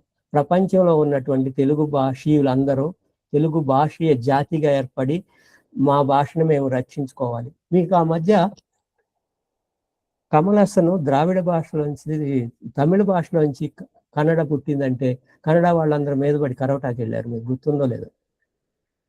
ఒకవేళ అదే కమలసను తమిళలోంచి తెలుగు పుట్టిందంటే మనం ఎవరం కరం అండి, మనకి పళ్ళు లేవు, కరిసే ఓపిక లేదు. మన డిప్యూటీ మంత్రి గారే, డిప్యూటీ సీఎం గారే హిందీ కంపల్సరీ అని చెప్పేసి ఆయన తీసుకొస్తూ ఉంటారు. రాజకీయాలు మాట్లాడద్దన్నా తప్పదు, అయినా సరే మన పాలకులకు లేదండి అసలు. ఎప్పుడు వస్తారో తెలుసా వాళ్ళు? మీ మాతృభాషా దినోత్సవానికి, లేకపోతే తెలుగు భాషా దినోత్సవం ఇంకోటి ఉన్నట్టుంది, రెండు, ఒకటి 29, ఒకటేమో ఫిబ్రవరిలో, ఒకటేమో ఆగస్టులో.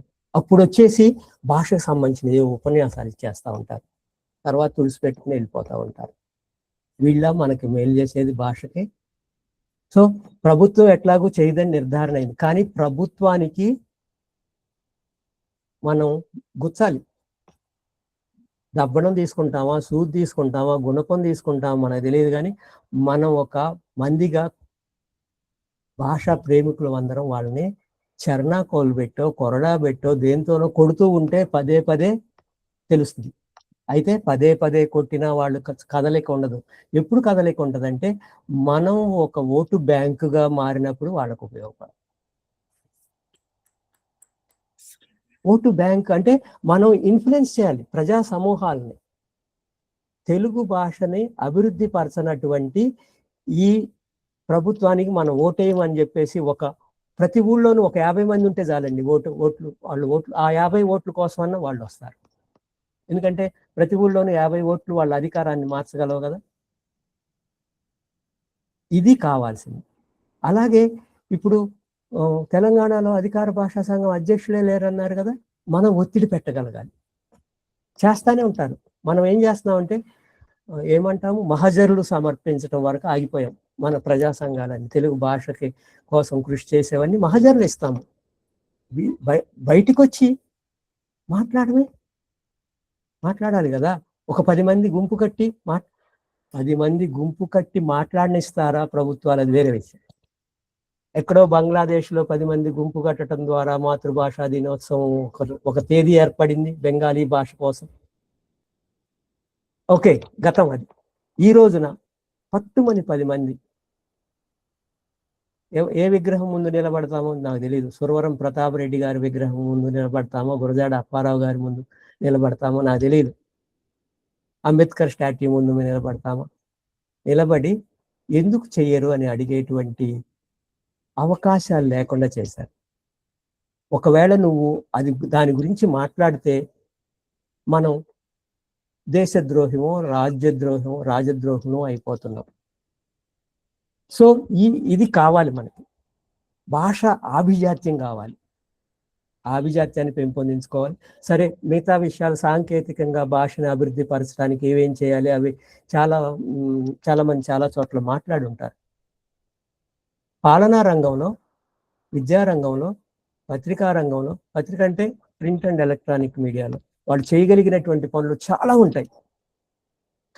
ఉదాహరణకి ప్రింట్ మీడియాలో వచ్చినటువంటి పత్రికల్లో వచ్చినటువంటి అచ్చు పత్రికల్లో వచ్చినటువంటి దాన్ని ఎలక్ట్రానిక్ మాధ్యమంలోకి తీసుకెళ్ళచ్చు. ఇక్కడ అచ్చులో వచ్చింది ఒక కథ, దాన్ని ఎలక్ట్రానిక్ మాధ్యమంలో చెప్పొచ్చు, దృశ్య మాధ్యమంలో ప్రదర్శించవచ్చు. ఈ ఇచ్చిపుచ్చుకోవటాలు అంటారు కదా, ఆ రెండింటి మధ్య లింక్స్ అవి కూడా లేవు మరి. అలా కూడా సాధించవచ్చు. డిజిటల్ కంటెంట్ని పెంచుకోవచ్చు. ఉదాహరణకి మరో గ్రంథాలయ ఉద్యమం అని చెప్పి ఒకటి మంచి కంటి లాంటి వాళ్ళు చేస్తున్నారు. ఇంటి భాష గురించి సుక్క రామయ్య గారు లాంటి వాళ్ళు చాలా చాలా మాట్లాడి ఉన్నారు. వాళ్ళు పిల్లల దగ్గరికి చదివించటం, ఈ వ్యవహారాలు, కవిత్వం రాయించటం, కథలు రాయించటం, తెలుగు పుస్తకాల దగ్గరికి తీసుకెళ్ళటం, ఏదో ప్రయత్నాలు చేస్తున్నారు, చేయట్లేదని కాదు. ఇంకొక వ్యవస్థ ఉంది, మనసు ఫౌండేషన్ వాళ్ళు పాత గ్రంథాలన్నింటినీ డిజిటలైజ్ చేస్తున్నారు. పాత అని కాదు, దొరికిన ఎక్కాల పుస్తకం కూడా డిజిటలైజ్ చేస్తున్నారు. తెలుగు అయితే చాలన్నమాట. కొన్ని లక్షలు చేశారు వాళ్ళు. ఈ డిజిటలైజ్ చేసినవన్నీ అందుబాటులోకి తీసుకొచ్చి అందరికీ, అప్పుడు డిజిటలైజ్ అవ్వటం ద్వారా ఏమవుతుందంటే పుస్తకం ప్రపంచవ్యాప్తం అవుతుంది.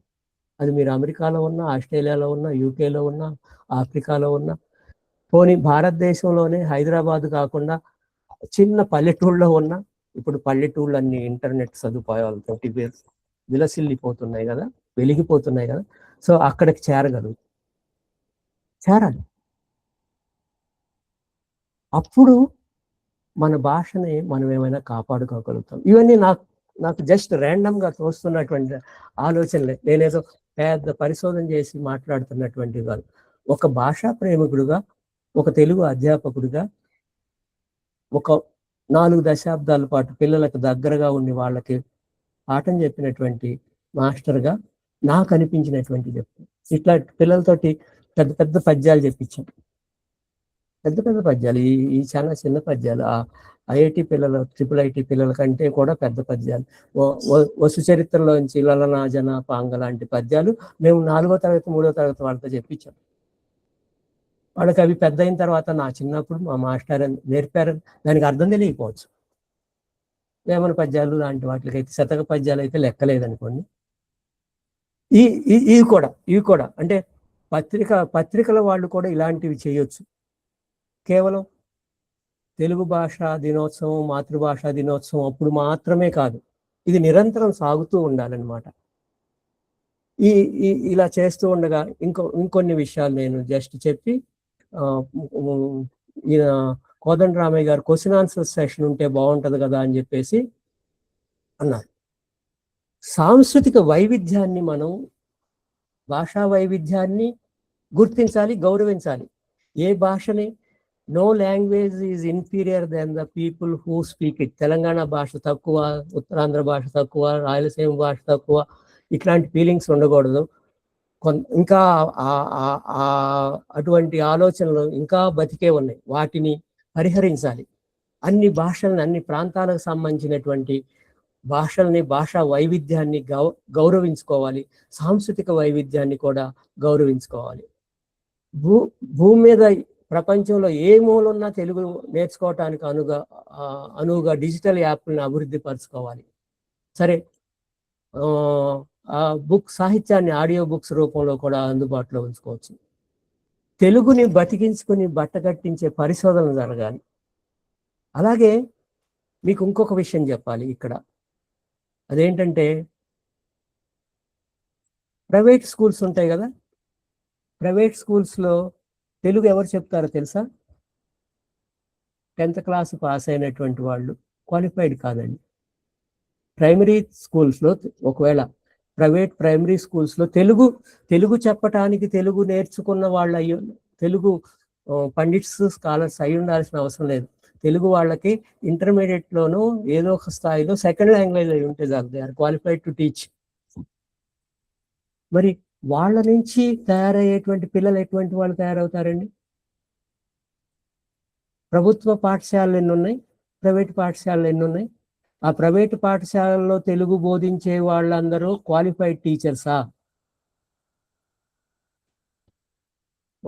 కోదండరామయ్య గారు, మీరు ఇంకా ఎక్కువ డేటా మీ దగ్గర ఉంటుంది.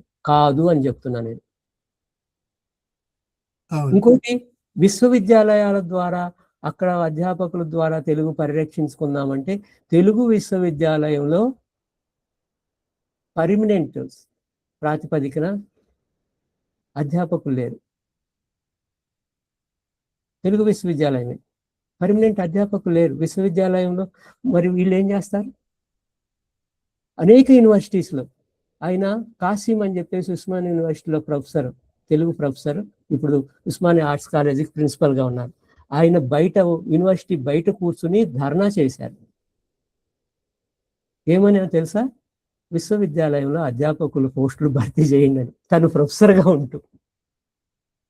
మొన్న ఈ మధ్య తెలంగాణ ప్రభుత్వం చాలా దయతలచి అప్పుడు ఆ పని చేసినందుకు ఆయన మీద పెట్టినటువంటి కేసుని ఎత్తివేసింది. ఎంత దయాదాక్షిణ్యాలు గల ప్రభుత్వాలు మనం. ఆయన అడిగింది ఏంటి? అధ్యాపకుల పోస్టులు నింపండి చదువు చెప్పడానికి అని అడిగారు. అందుకు బయట కూర్చున్నారు ఆయన. అప్పుడు కేసు పెట్టారు. ఇప్పుడు ఎత్తేసి ఎంత వదాన్యత!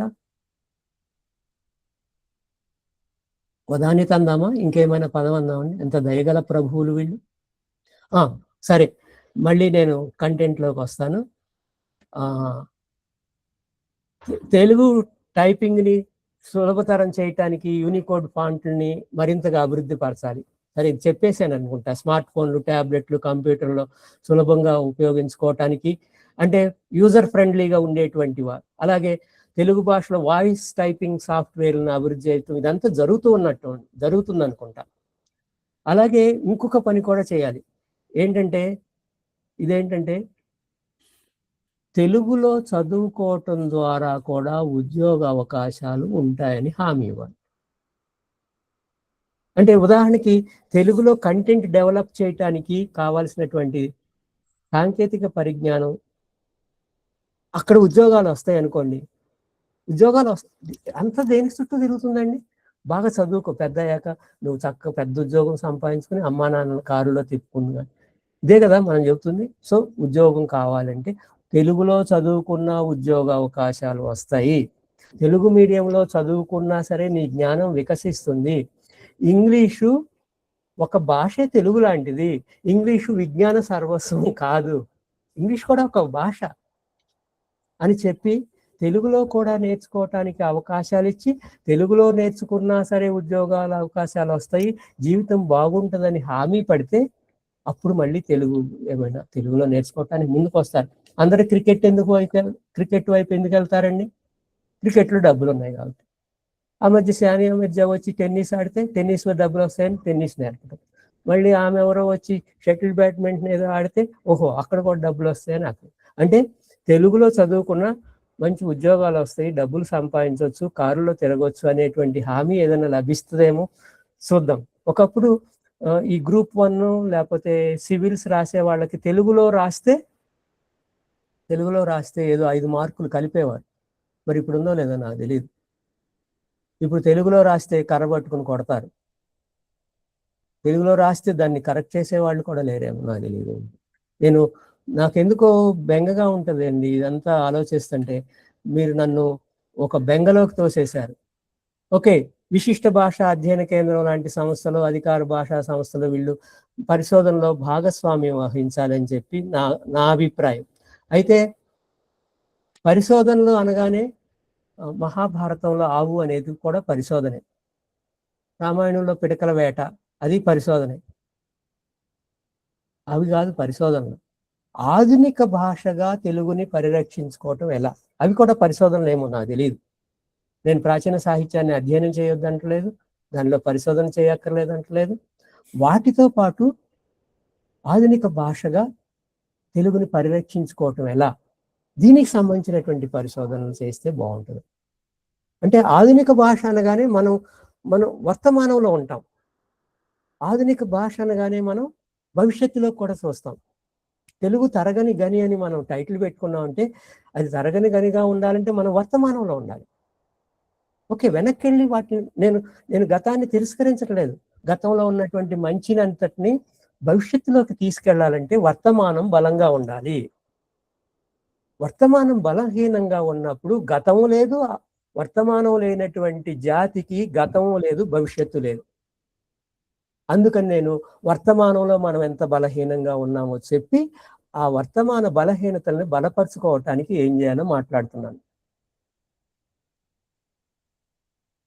అందుకంటే ఏమి లేదు. అంటే మనం మనకి పుష్టికరమైనటువంటి ఆహారం ఇప్పుడు కావాలి కదా. నేను ఇప్పుడేం తినను, ఒక వారం తర్వాత ప్రిజర్వ్ చేసుకుంటున్నాను, వారం తర్వాత గురించి ఆలోచిస్తాను. తరగని గని కావాలి కదా. ఇది నా బెంగ. అది మీరు నన్ను చాలా ట్రబుల్ చేశారు కోదండరామయ్య గారు. నా బెంగని పెంచుతున్నారు, అంతకంటే ఏం చేయట్లేదు మీరు. నేనేదో నా మానాన ఇది ఇట్లాగే ఉంటుందని చెప్పేసి అనుకుని నిరాశలో కూరుకుపోయో లేకపోతే ఏదో నాకు చేత ఏం చేద్దాం అనుకుంటే మీరు వచ్చి ఈ ఇట్లాంటి పనులు చేయటం న్యాయమేనా? న్యాయం. నా ఒక్కడితో కాదు, నాలా బెంగపడేటువంటి వాళ్ళందరినీ కూడగట్టండి. అది ఆ కూడగట్టడానికి ఏం చేయాలి? ఆ కూడగట్టడం ప్రజా పునాదిని వదిలేయకూడదని కూడా ఇంకోటి చెప్తున్నాను. అది నేను మీకు యాడ్ చేసేటువంటిది. నన్ను పిలిచినందుకు నేను చెప్పగలిగింది అది. ఆ ప్రజా పునాదిని వదిలేయకుండా, అంటే ఎలైట్ ఎప్పుడు ఏం చేస్తుందంటే హైజాక్ చేస్తుంది చాలా ఉద్యమాలు, భాషా ఉద్యమాలను కూడా ఎలైట్ హైజాక్ చేయకూడదు. ప్రజల్ని కలుపుకోవాలి. ప్రజలకి ఏంటండి భాష పోతుందా? ఎందుకు పోతుంది? ఎక్కడికి పోతుంది? భాష పోతుందని మనం అనుకుంటున్నాం కానీ ప్రజలు అనుకోరు. వాళ్ళు భాష మాట్లాడుకుంటున్నారు. నేను భాష నేర్చుకోవటానికి ప్రజల దగ్గరికి వెళ్ళానండి. గ్రంథాల్లో నేర్చుకున్నానేమో నాకు తెలియదు, అది ఎంత ఉపయోగపడిందో కూడా నాకు తెలియదు. నేను ప్రజా సంస్కృతిని అర్థం చేసుకోవటానికి ప్రజల దగ్గరికి వెళ్ళాను. పుస్తకాల్లో ఉన్నటువంటి సంస్కృతి నాకు చాలలేదు సరిగదా, నాకు తృప్తిని కూడా ఇవ్వలేదు. తృప్తిని ఇవ్వకపోవటానికి కారణం ఏంటంటే అది పూర్తిగా సంస్కృతి కాదు. ఒక 10% మంది సంస్కృతిగా ఫోకస్ చేయటం వల్ల నాకు పుస్తకాల్లో సంస్కృతి చాలలేదు. నేను ప్రజల దగ్గరికి వెళ్ళాల్సి వచ్చింది, ఆ భాష పదాలను తెలుసుకోవాల్సి వచ్చింది, దాని ద్వారా ఆ పదం చుట్టూ ఉన్నటువంటి సంస్కృతిని తెలుసుకోవాల్సి వచ్చింది. అయితే ఇది చాలా కష్టమైనటువంటి పని. ఈ బ్రిడ్జింగ్ చేయటానికి మనం ఏమైనా చేయగలమా? అంటే మనం ప్రజలకి, ప్రభుత్వానికి, ప్రాధికారిక సంస్థలకి మధ్య బ్రిడ్జి కట్టగలమా?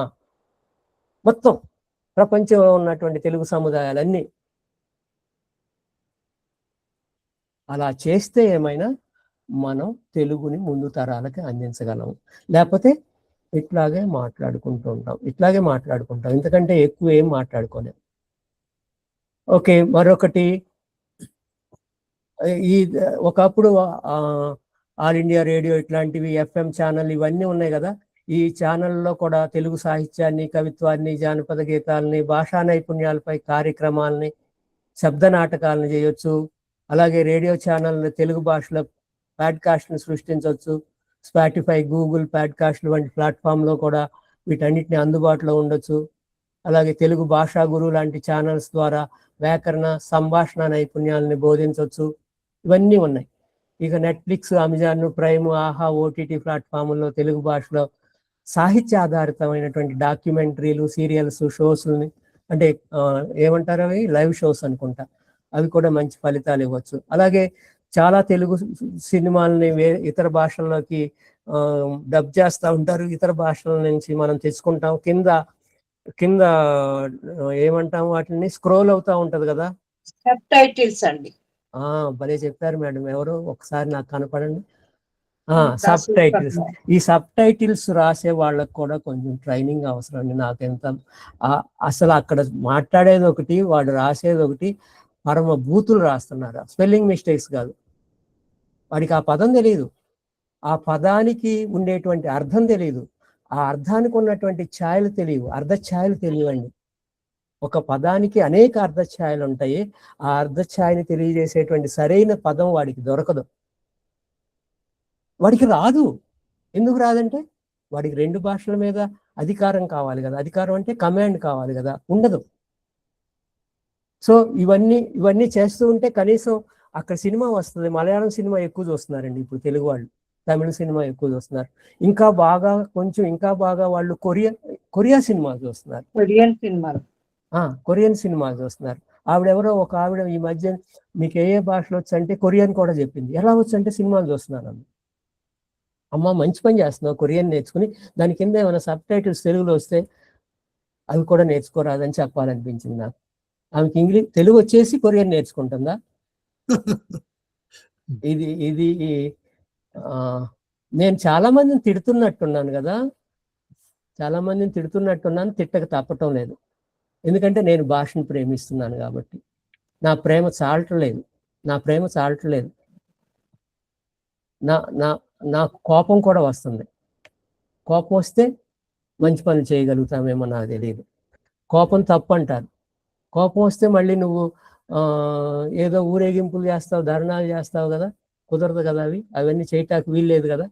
కాబట్టి కోపం తెచ్చుకోమాకండి, ప్రేమిద్దాం, భాషను ప్రేమిద్దాం. ఓకే, ఇవన్నీ చేస్తే ఏమైనా జరుగుతుందేమో. అయితే తల్లిదండ్రులు కూడా ఈ ఈ ఈ విషయంలో చాలా ఇంపార్టెంట్, చాలా ప్రముఖమైనటువంటి పాత్ర వహిస్తారు. వాళ్ళు కూడా ఇంట్లో, ఇంతకుముందు మహేష్ గారు చెప్పారు కదా, ఇంట్లో తెలుగు వాతావరణం ఏర్పరచాలి. ఇది చాలా అవసరం. ఇంట్లో తెలుగు వాతావరణం అంటే ఏంటి? పండగ వచ్చినప్పుడు వేప పువ్వు తీసుకొచ్చి పచ్చడి చేయటం, 4 రోజుల తర్వాత మనం చేయబోతున్నాం. అంతేనా? అంతవరకేనా? అంతవరకేనా? ఇంకేమైనా చేయొచ్చా? పిల్లలు చూస్తూ ఉండగా తెలుగు పుస్తకాలు చదువుకుంటూ ఉన్నాం. పిల్లలు చూస్తూ ఉన్నాయి. నేను మా ఇంట్లో మా అమ్మాయికి నాకు చిన్నప్పుడు ఒక పోటీ ఉండేదండి. ఆమె నన్ను ఇంగ్లీష్ పుస్తకాలు తీసుకొచ్చి చదువు డాడీ, చదువు డాడీ అనేది. నేను ఒక కండిషన్, నువ్వు ఒక తెలుగు పుస్తకం చదివితే నేను ఒక ఇంగ్లీష్ పుస్తకం చదువుతాను. ఆమె తెలుగు పుస్తకాలు చదవలేదు, నేను ఇంగ్లీష్ పుస్తకాలు చదవలేదు. నష్టం అని. అంటే మన మన మన చేతిలో ఒక పుస్తకం పట్టుకుని చదువుతుంటే పిల్లలు పుస్తకానికి దగ్గర అవుతారు, తెలుగు పుస్తకానికి దగ్గర అవుతారు. నేనేం చేస్తానంటే మా ఇంట్లో టీపాయ్ మీద ఎప్పుడు పుస్తకాలు పెట్టి ఉంచుతాను. అవి తీసి లోపల పెట్టేసామనుకోండి, మరి చదవం. అక్కడ ఉంటే మా ఇంటికి వచ్చినటువంటి గెస్ట్ కూడా ఎవరన్నా ఏంటండి ఈ పుస్తకం తీసుకుని చదువుతారేమో అని నాకు ఒక చిన్న కాదు పెద్ద దురాశ. చదవరం. వాళ్ళు వచ్చిన తర్వాత కూడా మేము టీవీ పెట్టుకుని ఆ టీవీ నడుస్తూనే ఉంటుంది. ముందు అందరికంటే ముందు ఈ టీవీలో యాంకర్స్కి తెలుగు నేర్పాలండి, వాళ్ళకి నేర్పాలి.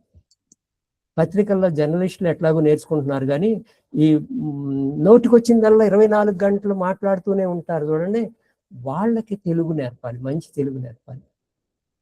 అప్పుడు ఏమైనా బాగుపడదు. అంటే ఈ ఈ మాధ్యమాలన్నిటి ద్వారా తెలుగులో క్విజ్ కండక్ట్ చేయొచ్చు కదండి, సరదా కార్యక్రమాలు కండక్ట్ చేయొచ్చు. అక్కడ ఒక పద్యం చదివి దాని అర్థం చెప్పటం, ఇట్లాంటి వ్యవహారాలు ఏవో చేయొచ్చు. అక్కడ మాట్లాడటం నేర్పచ్చు. స్కిల్స్, లాంగ్వేజ్ స్కిల్స్ అంటే రీడింగ్, రైటింగ్, ఎక్స్ప్రెషన్ అంటాం కదా, సంబంధించినటువంటి అన్ని స్కిల్స్, మాట్లాడేటువంటి స్కిల్ చాలా ఇంపార్టెంట్ అండి. ఈ నైపుణ్యాలను పెంపొందించడానికి భాషాధారితమైనటువంటి, సాహిత్య ఆధారితమైనటువంటి కార్యక్రమాలు ఏమైనా నిర్వహించగలమా? ఆ మధ్య ఏదో తెలుగు వెలుగు అని ఏదో వస్తూ ఉండేది, నేను అది కూడా చూడటం మానేశాను. ఇలాంటివి ఏమైనా చేయగలమా అని వాళ్ళు ఆలోచించాలి. అయితే దానికి అది జరగాలంటే రేటింగ్ కావాలండి. వాళ్ళకి ఎంతమంది చూస్తున్నారు ఆ ప్రోగ్రామ్ని, అంటే దేని చుట్టూ తిరుగుతుంది? మొత్తం వ్యాపారం చుట్టూ తిరుగుతుంది. సో లాభం నష్టం ఈ 2 పదాలు ఒకసారి ఎవరితోనో అన్నాను, మనం అసలు పిల్లలకి ఏవి నేర్పక్కర్లేదండి. తెలుగు అక్కర్లేదు, ఇంగ్లీష్ అక్కర్లేదు, బయాలజీ అక్కర్లేదు. మ్యాథ్స్లో కూడా ఒక చాప్టర్ నేర్పండి, లాభ నష్టాలకు సంబంధించినటువంటి చాప్టర్ ఒకటి ఉంటుంది, ప్రాఫిట్ అండ్ లాస్ అని ఒకటి ఉంటుంది టాపిక్. అది నేర్పు వదిలేయండి, వాళ్ళు భూమి మీద ఎక్కడైనా వెళ్ళి బతుకుతారు, మిగతాదంత అవసరం లేదేమో అనిపించింది. కాబట్టి ఇప్పుడు తెలుగు భాష నేర్చుకోవటం ద్వారా లాభం కలుగుతుంది. లాభం అంటే వ్యక్తిగా నాకు, నా కుటుంబానికి, నా జాతికి లాభం కలుగుతుంది అనేటువంటి ఒక హోప్, ఒక భరోసా ఏదైనా ఇవ్వగలమా మనం? అది ప్రభుత్వాలు చేయట్లేదు కాబట్టి ప్రభుత్వేతర సంస్థలు అయినటువంటి మనలాంటి స్వచ్ఛంద సంస్థలు ఏమైనా, ప్రజా సంఘాలు ఏమైనా, భాషా సంఘాలు ఏమైనా చేయగలమా? అది ప్రపంచవ్యాప్తంగా. వీటికి ఫండ్స్ కావాలి కదా. మనందరం ఇంతకుముందు ఒక మాట అన్నా నేను, ప్రపంచంలో ఉన్న వాళ్ళందరం ఒక తాటి మీదకి రాగలం అంటే రాగలమా అని నాకు నమ్మకం కలగట్లేదు అన్నాను. ఎందుకంటే అక్కడే ఒక ఆట ఉంటుంది, అక్కడే ఒక తానా ఉంటుంది, అక్కడే ఒక నాటా ఉంటుంది.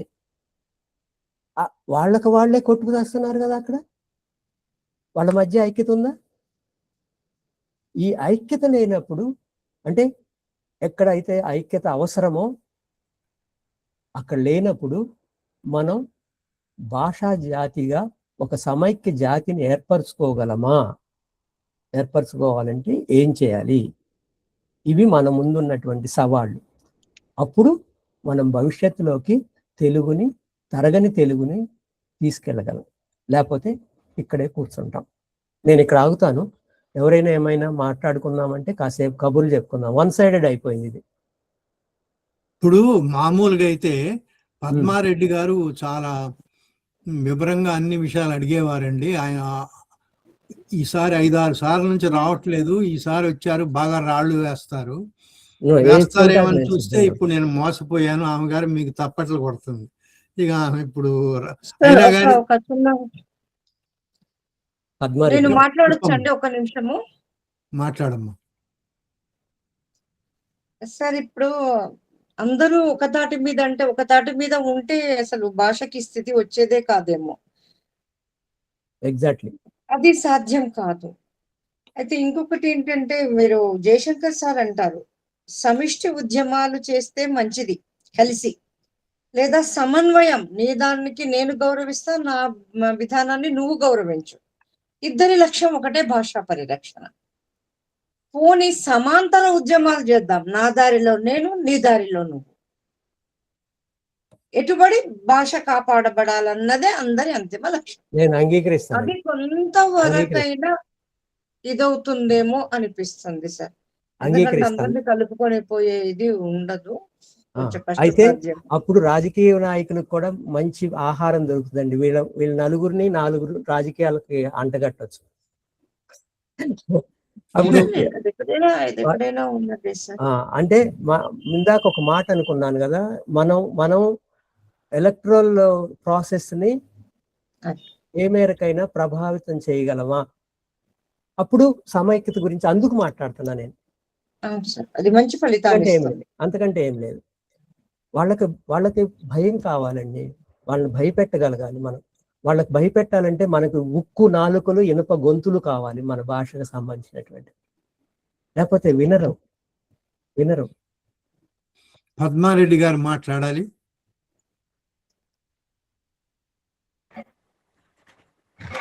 నమస్కారం సార్, అందరికీ నమస్కారం. ప్రభాకర్ గారు, మా అందరి మనసులో ఉన్న ఆవేదనను మరొకసారి మీరు మరొకసారి మా అందరి గొంతుగా మాట్లాడినట్టు అనిపించింది. ఇవన్నీ కూడా మనం ఎప్పుడు మాట్లాడుకుంటున్నవే, పరిష్కారం దొరకని ఆలోచన కందని సమస్యలుగా అనిపించినవి. కొన్ని సూచనలు కూడా మీరు చేయడం మంచిగా అనిపించింది. అయితే అది భాష నేర్చుకోవడం అనేది అత్యవసరం లేదా అనివార్యం అనే పరిస్థితి వస్తే తప్ప ఇప్పుడు ఈ తరం అంటే మన తర్వాతి తరం, అంటే ఈ తరం అని చెప్పాలంటే నేను అనుకుంటాను మరి 40 సంవత్సరాల అటు ఇటుగా ఉన్న సంపాదించే వ్యక్తుల సమూహాన్ని తరంగా చెప్పుకోవాలంటారా? బహుశా మనం ఈ తరం కాదేమో, ఏమనాలో. నేను 60 సార్. మరి చెప్పండి, ఈ తరం అంటే ఏ వయసు మధ్యలో ఉన్న వాళ్ళు నడుస్తున్న తరంగా చెప్పుకుంటాము? మన తరం అయిపోయిందండి. మన తరంలో వెలిగింది, ఏదో ప్రయత్నం చేస్తున్నాము, మాట్లాడుతున్నాము, ఆ సాహిత్యాన్ని చదువుకుంటున్నాము, ఆ ఉత్కృష్టమైన ఆనందాన్ని పొందుతున్నాము. ఇప్పుడు నడుస్తున్న తరం లోపల భాష అయితే నలుగుతుంది కానీ అవసరార్థం మాత్రమే. అది ఆనందానికి లేకపోతే అంతగా ఉపకరిస్తలేదేమో అని అనిపిస్తుంది ఇప్పటి తరం లోపల. ఇప్పుడు మీడియా మనం అనుకున్నాం కదా, మీడియాలో యాంకర్స్ వాళ్ళు ఏదో ఉపాధి కోసం వచ్చి మాట్లాడుతున్న వాళ్ళు, కాస్త మాటకారితనం అంటే వస్తే మాట్లాడుతున్న వాళ్ళు అంతే తప్ప చక్కటి పదాలు వాడదామా, ఇది సరి అయిందేనా అంత అవగాహనతో మాట్లాడుతున్న వాళ్ళు కాదు. వాళ్ళ నుంచి ఏం ఆశిస్తాం? వాళ్ళకి ట్రైనింగ్ ఇవ్వాల్సిందండి. ట్రైనింగ్ ఇవ్వాలి వాళ్ళకి. వాళ్ళ భాషా నైపుణ్యాలు పెంపొందించుకోవటానికి ఇన్ హౌస్ అంటే ఆ మీడియా సంస్థలో కనీసం ఒక ఇన్స్ట్రక్టర్ ఎవరో ఉండాలి, భాష నేర్పేటువంటి వాళ్ళు. అప్పుడు వాళ్ళు కనీసం వాళ్ళ దగ్గర నేర్చుకుంటారు. ప్రాసెస్ అవుతుంది అంటే వాళ్ళ నుంచి ఏమి ఆశించలేమని వదిలేయకూడదండి. వాళ్ళ దగ్గర ఒక తెలుగు నేర్పేటువంటి వ్యక్తి ఒకళ్ళు ఉన్నారనుకోండి, వాళ్ళకి ఏదైనా అనుమానం వస్తే మాస్టర్ దీనికి ఎట్లా కాస్త రాసిస్తారా, ఇట్లా ఏదో చేయొచ్చండి. కానీ అక్కడ వాళ్ళకి లాభం లేదు కదా, దానికి మళ్ళీ కొంత ఖర్చు పెట్టాలి కదా, వాళ్ళు నడుస్తుంది కదా కాబట్టి నడిపిస్తారనమాట. మీడియా చాలా ప్రభావం చూపిస్తుంది.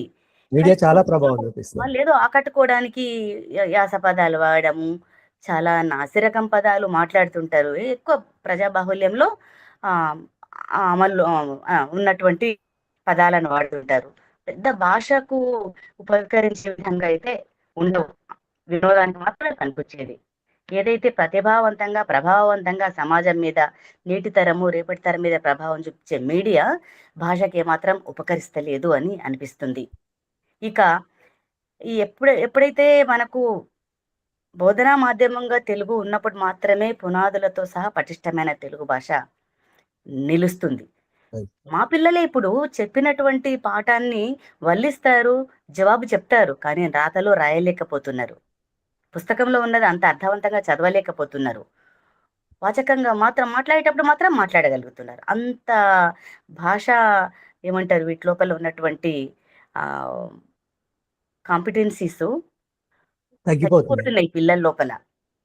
ఎప్పుడే బోధనా భాషగా ఉన్నప్పుడు మాత్రమే మనం తెలుగును గట్టిగా నిలుపుకోగలము. దీనికి ఏం చేయాలనేది ఒక పెద్ద. మీకు ఒక చిన్న ఎగ్జాంపుల్ చెప్తాను మేడం. పద్మ గారు సార్, ఆమె గారు బడి పెద్ద, ఆంగ్లం పంతులమ్మ ఆమె గారు. మీరు 60 ఏళ్ళంటే మేము నమ్మలేండి, ఏదో మాయ మాటలు చెప్తున్నారు కానీ 59 ఇప్పుడు ఆగస్ట్ వస్తే నాకు మీరు 50 ఏళ్ళు ఏదో అక్కడ తప్పు రాయించారు. 59 నడుస్తుంది ఇప్పుడు నాకు. ఈ ఆగస్ట్ వస్తే 59 నిండుతాయి.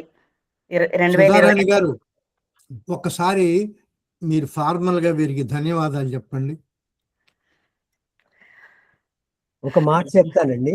మనం తెలుగు భాషను బాగా ఎంకరేజ్ చేస్తున్నారు, ప్రోత్సహిస్తున్నారు అని చెప్పుకున్న ఎస్పి బాలసుబ్రహ్మణ్యం గారి పాడుతా తీయగా ఏదో ప్రోగ్రామ్ ఉంది కదా, అక్కడ వాళ్ళు ఇంగ్లీష్ లో తెలుగు పాటల్ని ఇంగ్లీష్ లిపిలో రాసుకుని వస్తారు. ఇప్పుడు చాలా మంది ఇట్లా ఫోన్లో చూసుకుని, నేను వాళ్ళ ఫోన్లో చూస్తాను అదే తెలుగు పాట తెలుగులో ఉంటుందని. కాదండి, అది ఇంగ్లీష్ లిపిలో పెట్టుకుని వస్తున్నారు వాళ్ళు. మరి ఇంకా ఏం చెప్తామండి? ఇక 24 గంటలు మన ఇంట్లో టీవీ మోగుతానే ఉంటుంది, 24 గంటలు మోగుతుంది కదా. కాబట్టి చదివేటువంటి పత్రికలు పుస్తకాల్లో కంటే కూడా 24 గంటలు మన చెవిన పడేటువంటి భాష మంచిదై ఉండాలండి.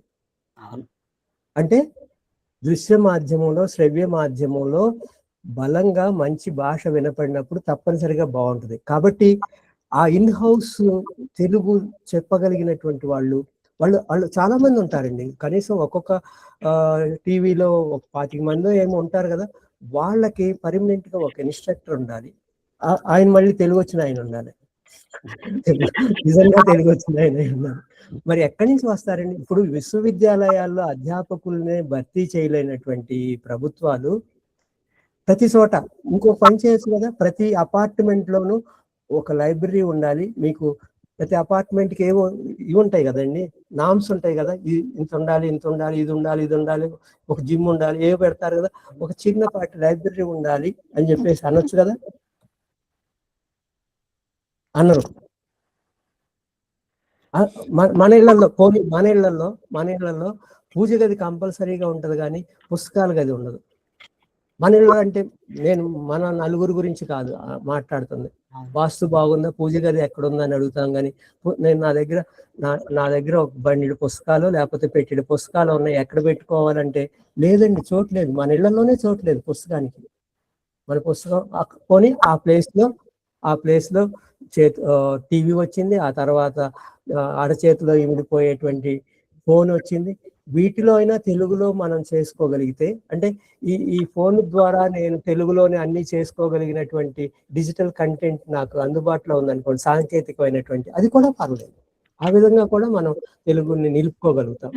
దీన్ని నేను తెలుసుకున్నాను సాంకేతికతని. సుధారాణి గారు ఎలా ఉన్నారు?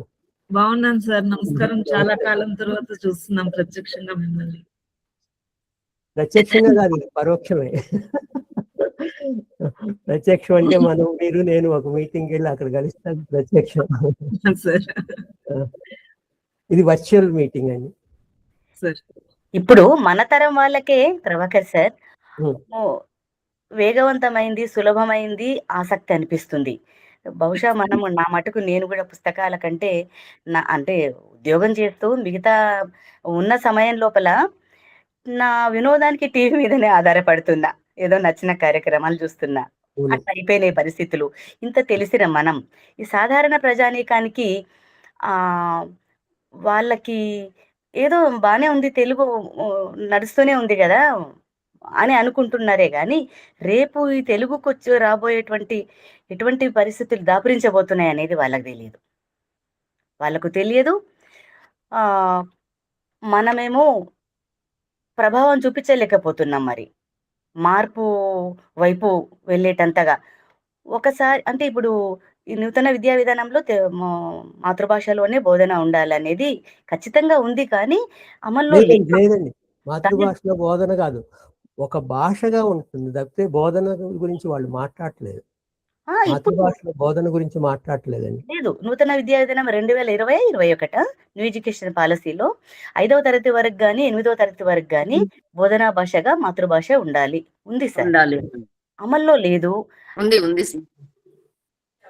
మనము ఒకసారి కలవడం కూడా బాగుంటదేమో. ప్రయత్నం ఫలితం ఎట్లా అయినా ఉన్నా సరే. కోదండరామయ్య గారు విద్యా శాఖ ఎవరైనా సెక్రటరీస్తో కానీ మన ఇటు 2 తెలుగు రాష్ట్రాల ప్రత్యక్షంగా ఒకసారి వెళ్ళి కలుద్దామా? సరేనమ్మా, అది ఆలోచిద్దాం, ఏర్పాటు చేద్దాం. ఇంకొక విషయం, మీరు ఇంటికి పోయినాక కూడా మన వలగూట్లోకి పోండి, 13 రకాల పనులు చేయమని అడుగుతున్నాం. మీకు చేతనైన చేయండి. అట్లా చేస్తే మనం బాగా చేసిన వాళ్ళకి మనం ఏదైనా బహుమతులు కూడా 5,000 దాకా ఇస్తామని చెప్పాం. ప్రోత్సాహకంగా వాళ్ళకేదో డబ్బులతోటి ఒరుగుతుందని కాదు, గుర్తింపు కోసం మనం పని చేయొచ్చు, ఉద్యమంలో పాల్గొన్న వాళ్ళని సమాజం గుర్తిస్తుంది అని కదిలించాల జనాన్ని. ఖచ్చితంగా మనం చేయగలిగిన పనులు ఇంటికి పోయినా కూడా చాలా ఉన్నాయి. 10 ఏళ్ల అమ్మాయి చేసే పనులు ఉన్నాయి, 90 ఏళ్ల మనిషి చేసే పనులు కూడా ఉన్నాయి. మీరు తప్పకుండా చేయండి. ఇక అందరూ మాట్లాడటం ఆపడమేనండి. సుధారాణి గారు మాట్లాడమ్మా. కొంచెం గొంతు బాధిస్తుంది, అయినా ప్రయత్నం అయితే చేస్తాను. అంతర్జాలం ద్వారా వీక్షిస్తున్నాం వీక్షకులందరికీ వందనాలు. తెలుగు సంఘాల ఉమ్మడి వేదిక సమర్పిస్తున్నటువంటి ఈ రచ్చబండ కార్యక్రమానికి స్వాగతం. తెలుగును బతికించుకోవాలంటే తెలుగు భాష ప్రాధికార సంస్థ ఏర్పాటుతో పాటు ప్రతి కొలువుకు తెలుగులోనే పరీక్ష పెట్టాలని, ప్రతి బడి కళాశాలలో తెలుగును ఒక తప్పనిసరి విషయంగా నేర్పాలని, ఇతర రాష్ట్రాల్లో దేశాల్లో ఉన్న తెలుగు వారికి తెలుగు చదివే వీలు మనం కలిగించాలని, అన్ని రాష్ట్రాల్లోనూ అచ్చ తెలుగు మాటలను సేకరించి బతికించుకోవాలని తెలుగు కూటమి ఏర్పడింది. ప్రతి 2, 4 శనివారాల్లో జరిగే రచ్చబండ కార్యక్రమంలో పాల్గొనండి. మీ తెలుగు అభిమానాన్ని చాటుకొనండి. ఈనాటి రచ్చబండ కార్యక్రమానికి ముఖ్య అతిథిగా విచ్చేసి మనలో చైతన్యాన్ని తీసుకురావడానికి నిజంగానే ఏకే ప్రభాకర్ గారు ఏకే గన్ తుపాకీని మన ముందు పెట్టినట్లు నాకు అనిపించింది. రచ్చబండలో ప్రజాస్వామ్యం ఉందని చెప్పారు. ఒక సందేశం ద్వారా తెలుగు భాషాభిమానులకు అందిందనే నేను భావిస్తున్నాను. ముందు తరాలకి తరగని తెలుగు అనే అంశంపై మాట్లాడుతూ ముందు వర్తమానం గురించి ప్రస్తావించారు. చిన్నప్పుడు భాష అంటే సందులు, సమాసాలు, వ్యాకరణాలు, పదాలు, వాక్యాలు అని భావించేవారు. తరువాత ఎదిగిన కొద్దీ భాష అంటే ఏమిటో ఒక అవగాహన పెంచుకున్నారు. పాలకుల భాష, పాలన భాష మన పైన ఏ విధంగా ప్రభావం చూపిస్తుందనడానికి నేటి పాలకులని ఉదాహరణగా తీసుకున్నారు. కానీ నాటి పాలకులు కూడా వారి భాషనే పాలనా భాషగా తీసుకురావడానికి ప్రయత్నం చేశారు. అందుకు మన చరిత్రలో ఎన్నో ఉదాహరణలు కూడా కనిపిస్తున్నాయి. అదే విధంగా కోట్ల మంది తెలుగు వాళ్ళు ఇప్పుడు మన రాష్ట్రాలలో ఉన్నారు. అదే విధంగా ఇతర రాష్ట్రాల్లో, ఇతర దేశాల్లో కూడా సగం మంది, ఇక్కడ సగం మంది తెలుగు వాళ్ళు ఉంటే బయట సగం మంది తెలుగు వాళ్ళు ఉన్నారు. వాళ్ళందరూ కూడా ఒక్క తాటి మీదకి వచ్చినప్పుడే మనము సరైనటువంటి దిశగా మన తెలుగు భాషను కాపాడుకోవడానికి చక్కటి ప్రయత్నం చేయడానికి అవకాశం ఉందని తెలియజేశారు. ఇంకపోతే అంబేద్కర్ గారు మాతృభాష నేర్చుకోవాలని ఎలా చెప్పారో అదే విధంగా మాతృభాషతో పాటు ఆంగ్ల భాషను కూడా నేర్చుకోవాలి. ఎందుకంటే అంతర్జాతీయ స్థాయిలో ఎదగడానికి ఆంగ్ల భాష ఉపయోగపడుతుంది. కానీ మాతృభాషను మాత్రము మనం అలక్ష్యం చేయకూడదని చెప్పారు. ఇకపోతే బోధనా భాషగా తెలుగును తప్పనిసరి చేసినప్పుడే విజ్ఞానం అనేది మనకు అవగతం అవుతుంది. కేవలం ఒక విషయంగా నేర్చుకున్నంత మాత్రాన సరిపోదని తెలియజేశారు. ప్రవాస తెలుగు వారికి తెలుగు భాష పట్ల మక్కువ ఎక్కువ అని అన్నారు. కానీ ఆ మక్కువ అనేది ఎక్కువ కాలం కొనసాగదు. అంటే ఏదో చిన్న చిన్న పద్యాలను ఆ రూపంలో నేర్చుకొని తెలుగును కాపాడుకుంటున్నారు, అది సరిపోదని చెప్పారు. ఈ చురక మనకు కూడా తగిలిందనే అనిపిస్తుంది. అంటే తెలుగు కూటమి లక్ష్యాల్లో మనం ఇందాక అది కంఠపాఠంగా చెప్తున్నాము, కానీ ఆ అడుగు దిశగా మనము ముందడుగు వేయాలి అన్నది నాకైతే మాత్రం అనిపించింది.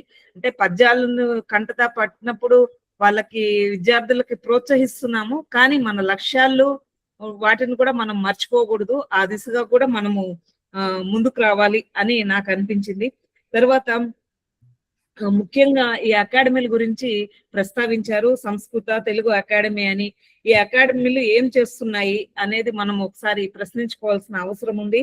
పత్రికా రంగం, సాహిత్య రంగం ఇవి ఏ విధంగా తెలుగు భాషను ప్రభావితం చేస్తున్నాయో అన్న విషయాన్ని కూడా వీరు ప్రభాకర్ గారు చాలా చక్కగా చెప్పారు. గడ్డ కట్టిన ప్రామాణిక భాషలో మన విద్యార్థులు నేడు చదువుకుంటున్నారని చెప్పారు. ఈ పదం అయితే మాత్రం నిజంగానే మేము గడ్డగట్టిపోయాం సార్. అంటే బట్టి చదువులకు మన విద్యార్థులు అలవాటు పడిపోయారు. దాని నుంచి మన భాషలో వాళ్ళు నేర్చుకుంటే మాత్రం తప్పనిసరిగా విజ్ఞానం అందుతుందని చెప్పారు. పత్రికలు ఏ విధంగా తెలుగు భాషను కాపాడుకోవచ్చో పత్రికల ద్వారా అన్న విషయాన్ని కూడా ప్రస్తావించారు. ఇకపోతే మన భాష కేవలం ఉపరితలం పైనే ఉంది, కానీ అట్టడుగు పునాదుల్లోకి పోలేదు అని చెప్పారు. మాండలికాల గురించి ప్రస్తావించారు. మనకు ఏ విధంగా ఉత్తర తెలంగాణ తర్వాత వచ్చి ఆంధ్ర, రాయలసీమ మాండలికాలు ఉన్నాయో దక్షిణ తెలుగు మాండలికం, ఉదాహరణకి నేను తమిళనాడులో పరిశోధన చేస్తున్నాను కాబట్టి ఆ విషయం చెప్తున్నాను. అక్కడ కూడా విభిన్న మాండలికాలు ఉన్నాయి. ఇవే తమిళనాడే కాకుండా ఒరిస్సా ఇతర ప్రాంతాల్లో ఉన్నటువంటి తెలుగు మాండలికాల్లో వచ్చిన రచనలను కూడా మనము ఆదరించాలి. అప్పుడే అన్ని మాండలికాలని ఒక తాటి మీదకి తీసుకొని వస్తేనే ఒక ప్రామాణికమైనటువంటి భాషను మనం నిర్మించుకోవడానికి ఒక అవకాశం ఉంటుంది అని తెలియజేశారు. ప్రభుత్వం చేయవలసినటువంటి పనుల గురించి కూడా వీరు సూచించారు. ఇకపోతే ఈ ప్రాచీన తెలుగు విశిష్ట అధ్యయన కేంద్రం గాని, తెలుగు అకాడమీ గాని, ఇటువంటి కేంద్రాలన్నీ కూడా ఏదో మేము ప్రాచీన భాషను ఉద్ధరిస్తున్నామని కొన్ని పుస్తకాలను వాటిని తీసుకొని వచ్చిన మాత్రాన సరిపోదు. ఆధునిక భాషలో ఇప్పుడున్నటువంటి పరిస్థితిలో తెలుగు భాషను ఏ విధంగా కాపాడుకోవాలి, పరిరక్షించుకోవాలి, పరిపోషించుకోవాలి, దాని ద్వారా ఏ విధంగా పరివ్యాప్తి చేయాలి అన్న అంశం పైన పరిశోధన జరగవలసిన అవసరం ఎంతైనా ఉంది అనేసి ప్రభాకర్ గారు చక్కటి ఉదాహరణలతో మనకు వివరించారు.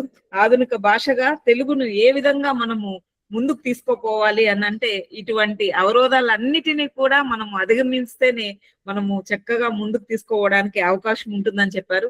మన సభ్యులు అడిగినటువంటి ప్రశ్నలకు కూడా చాలా చక్కని సమాధానాలు తెలియజేశారు.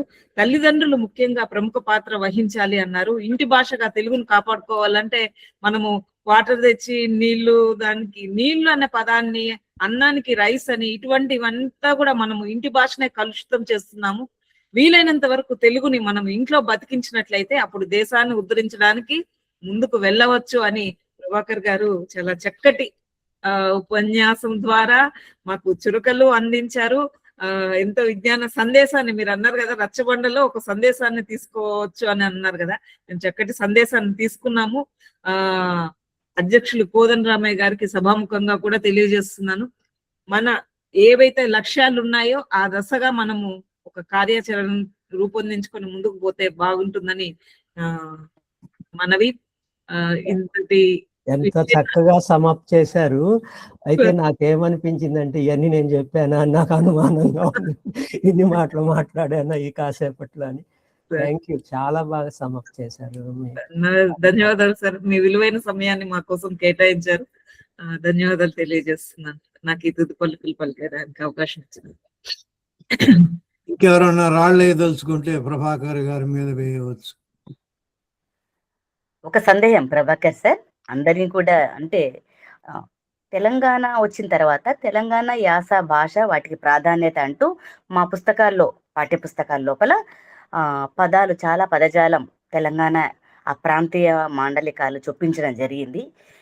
దీనివల్ల కాస్త ప్రామాణిక భాష ఒక నిర్మాణం దెబ్బతిని తెలుగు కాస్త రా వాసి తగ్గిందా, దానివల్ల కాస్త బలహీనమైందా అని ఏమైనా అనిపిస్తుందా మీకు? లేదండి, ఇది చేయాల్సిన పనే చేస్తున్నారు, పూర్తిగా చేయట్లేదని నాకు ఆరోపణ. ఎందుకంటే మొదట పాఠ్య పుస్తకాలు చాలా ఇంపార్టెంట్ అండి, చాలా పిల్లల మీద చాలా ప్రభావం చూపిస్తాయి. పుస్తకం చేతిలోకి తీసుకున్న తర్వాత అది ఏ ఏ లోకాలకో తీసుకెళ్ళిపోతుందండి, తనకు తెలియనటువంటి ప్రపంచాలని పరిచయం చేస్తుంది. ఇంకా ఎంత లోకలైజ్ అయితే అంత మంచిదండి, భాష విషయంగా కానీ లేకపోతే మరొక విషయం కంటెంట్ పరంగా కూడా యాక్చువల్లీ ఆ మొదట పాఠ్య పుస్తక సంపాదక వర్గం ఒకటి ఏర్పడుతుంది కదా, అప్పుడు తెలంగాణ భాషలో చాలా పాఠ్యాంశాలు పెడదామని ట్రై చేసి భాషను కూడా పూర్తిగా తెలంగాణ మాండలికాల్లో రాద్దాము పాఠ్యాంశాలు అని చెప్పి ప్రయత్నిస్తే కాదు, స్లోగా వెళ్దామని చెప్పేసి స్లోగా వెళ్ళారు. నిజానికి అగ్రెసివ్గా తెలంగాణ భాషని పాఠ్య పుస్తకాల్లోకి తీసుకురాలేదు.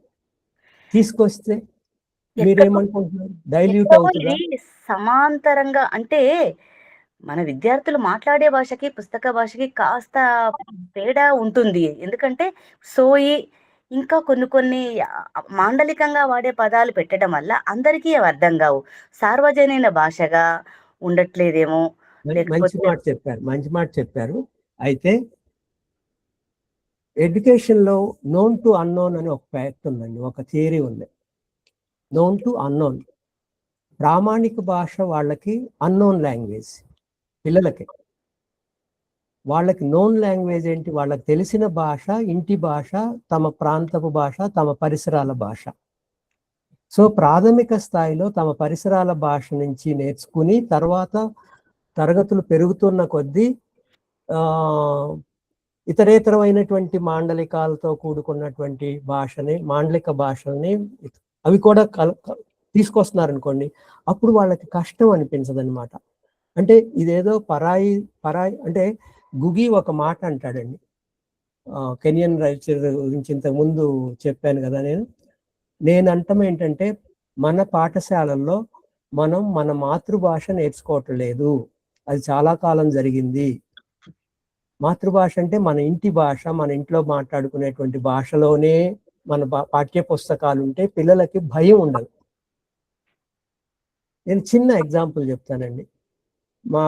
మా బాబు 2వ తరగతిలో ఉన్నప్పుడు ఒక వాక్యం ఇచ్చారు. మా నాన్నగారు ఊరు నుంచి ఏదో ఒకటి వర్తమాన కాలంలో ఇచ్చి భూతకాలంలోకి భవిష్యత్ కాలంలోకి మార్చమంటే, మా నాన్నగారు ఊరు నుంచి వచ్చారు, మా నాన్నగారు ఊరు నుంచి వస్తారు అని చెప్పి రాశాడు వాడు. అది ఏ కాలమో చెప్పాలి, ఇచ్చినటువంటి సెంటెన్స్ తర్వాత మార్చినందుకు 2, మొత్తం 3 మార్కులు అండి. 3 మార్కులు అయితే టీచర్ 2 మార్కులు వేశారు, 3 వేయలేదు. అంటే అంతా అయిపోయిన తర్వాత ప్రోగ్రెస్ రిపోర్ట్ తయారు చేసి మార్కులు ఇచ్చాక అప్పుడు వెళ్ళాను, టీచర్ గారు ఇదేంటండి తప్పు, నేను మార్కుల కోసం రాలేదు, తెలుసుకోవటానికి కోసం వచ్చాను. నా టీచరే, నా తోటి టీచరే. వస్తారు అనకూడదండి, వచ్చెదరు అనాలి అన్నారు. మా నాన్నగారు ఊరి నుంచి వచ్చిరి అనాలి, వచ్చారు అనకూడదు అన్నారు. ఎక్కడుందండి ఇలా అనకూడదని? మీ 2వ తరగతి పుస్తకంలో మొట్టమొదటిసారి క్రియలను ఎక్కడ పరిచయం చేశారు మీ పాఠ్యాంశాల్లో అని అడిగాను నేను. 2వ తరగతిలో క్రియల్లో పరిచయం చేసినప్పుడు అక్కడ వచ్చిరి వచ్చెదరు అని భాష లేదు కదండి, భూతకాలం ఎక్కడ పరిచయం చేశారని అడిగాను. అంటే మీ పాఠ్య పుస్తకాల్లో మీరు వాడుక భాషని బోధించాలంటున్నారు, మళ్ళీ మీరు వచ్చేసరికి వాళ్ళకి పరిచయం లేనటువంటి మీరు నా చైల్డ్ని భాషను నేర్చుకోవటంలో భయపెట్టారండి, కన్ఫ్యూజ్ చేశారు. మీరు వచ్చేదరు రైటో వస్తారు రైటో తెలియని పరిస్థితి క్రియేట్ చేశారు. అది 6 ఏళ్ల పిల్లాడి మీద చాలా బరువు మోపారు మీరు అన్నాను.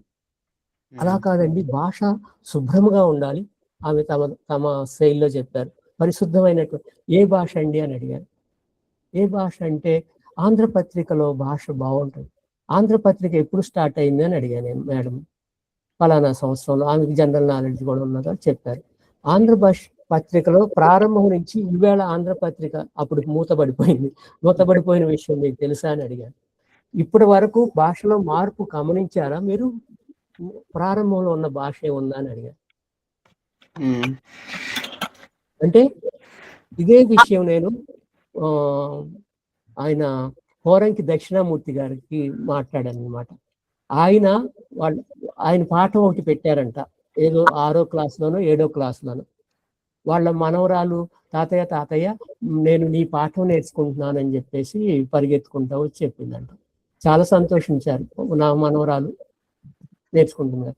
సరే అని తీస్తే ఆయన అచ్చమైన వాడుక భాషలో రాసినటువంటి పాఠాన్ని వాళ్ళ టీచర్ గారు బోర్డు మీద నోట్స్ రాసి ఆ పిల్ల కాపీ చేసుకున్న నోట్స్ పాత భాషలో ఉందండి. ఆ టీచర్ గారు ఏమనుకున్నారు? నేను భాషను పరిరక్షిస్తున్నాను, పోరంకి దక్షిణామూర్తి గారు చెడగొట్టేశారు అనుకున్నారు. నేను కరెక్ట్ గా కన్వే చేశానో లేదో మీకు. ఇప్పుడు కూడా ఇంటి భాషలకి దగ్గరగా ఉండేటువంటి భాషే పిల్లలకి ముందు నేర్పాలండి. తర్వాత ఇప్పుడు నన్నయ్య పద్యం పెట్టను కదండి నేను 2వ తరగతిలో కదా. అందరూ సాహితీవేత్తలే అవ్వరు కదా. కనీసం వాళ్ళ ఆవిడికో లేకపోతే వాళ్ళ ఆయనకో ఉత్తరం రాసుకుంటానికి రాయాల్సినటువంటి భాష నేర్చుకోవాలి కదా. వాళ్ళు సాహితీవేత్తలు తర్వాత అవుతారు. అంటే అందరూ MA graduates, Telugu MA graduates అవ్వరు. వాళ్ళు ముందు ఆధునిక అవసరాలు కొన్ని ఉంటాయండి, భాషా అవసరాలు ఉంటాయి. ఆ భాషా అవసరాలు తీరేటువంటి భాషను నేర్చుకోవాలి ప్రాథమికంగా. నేను కొంచెం ఎడ్యుకేషన్ సైకాలజీలోకి దానిలోకి వెళ్ళి మాట్లాడుతున్నాను. అవసరాలు, భాషకు కూడా అవసరాలు ఉంటాయి. ఆ అవసరాలు తీరేటువంటి భాషను ముందు నేర్చుకుని తరువాత ఆ పిల్లల ఆసక్తి కొద్దీ మంచి భాష, లేకపోతే మంచి చెడు లేవు, భాషలలో మంచి చెడు లేవండి. అంటే కొంచెం స్టైలిష్ లాంగ్వేజ్, ఇంకొంచెం పదజాలం. ఇప్పుడు సుధారాణి గారు మాట్లాడిన భాష నా భాష ఒకటి కాదండి. ఆమె చక్కగా మాట్లాడారు, నేనేమో నాకు నోటికి వచ్చినట్టు మాట్లాడుతున్నాను, హాయిగా మాట్లాడుతున్నాను. ఇక్కడ వచ్చిన వాళ్ళందరిలో చాలా చిన్న వయసు ఉన్న 25-30 ఏళ్ళే ఉన్న యాసలు అనే ఆయన వచ్చాడు. ఆయన తెలుగు యాసల్ని చాలా సేకరిస్తున్నాడు. ఆయన మీ వైపు ఒక రాయేద్దాం అనుకుంటున్నాడు. యాసలు నమస్కారం. నేను మీతో పూర్తిగా ఏకీభవిస్తున్నానండి. చిన్నపిల్లలకి ముందుగా వాళ్ళ మాండలిక ఇంట్లో భాష మీద చేయాలని. అయితే ఇప్పుడు మీరు అన్నారు కదా, తెలంగాణ పాఠ్యపుస్తకాల్లో తెలంగాణ భాషను ప్రవేశపెట్టాలి, చూసారు కుదరలేదు అని. కానీ మీరు మళ్ళీ మొదటి సమస్యగా వస్తున్నారు కదా అక్కడ. అంటే అక్కడ ఏ భాష పెడదాం అని అంటే కరీంనగర్ వచ్చిండ్రు అంటారా, ఇప్పుడు అచ్చిండ్రు అంటారా? మళ్ళీ మొదటి సమస్య మళ్ళీ అక్కడ మీరు ప్రామాణికంగా ప్రయత్నిస్తున్నారు కదా. ఎగ్జాక్ట్లీ. లేకపోతే ఏ ఉపమాండలికానికి అలా, అంటే ఇప్పుడు ఖమ్మంలో ఒకలా అంటారు, పాలమూరులో ఒకలా అంటారు, లేదా ఏ ఉప ప్రాంతానికి ఆ ప్రాంతానికి పాఠ్యపుస్తకాలు ఉంటే మంచిది అలా. అంటే మీరు ఈ సమస్య ఎప్పుడు ఉంటుందండి, ఈ సమస్య ఎప్పుడు ఉంటుంది అంటే అక్కడ కూడా దాన్ని స్టాండర్డైజ్ చేయటానికి ప్రయత్నాలు చేస్తారు. అసలు యాక్చువల్గా భాషను స్టాండర్డైజ్ చేయటం అనేటువంటిది సైంటిఫిక్ గా ఎంతవరకు కరెక్ట్, ఎంతవరకు స్టాండర్డైజ్ చేయాలి అంటే వాటిని ఏమంటామంటే కామన్ ఎలిమెంట్స్ అంటాము. భాషలో సాధారణ అంశాలు ఉంటాయి, ఆ సాధారణ అంశాల విషయంలో కాంప్రమైజ్ కావాల్సినటువంటి అవసరం ఉండదన్నమాట.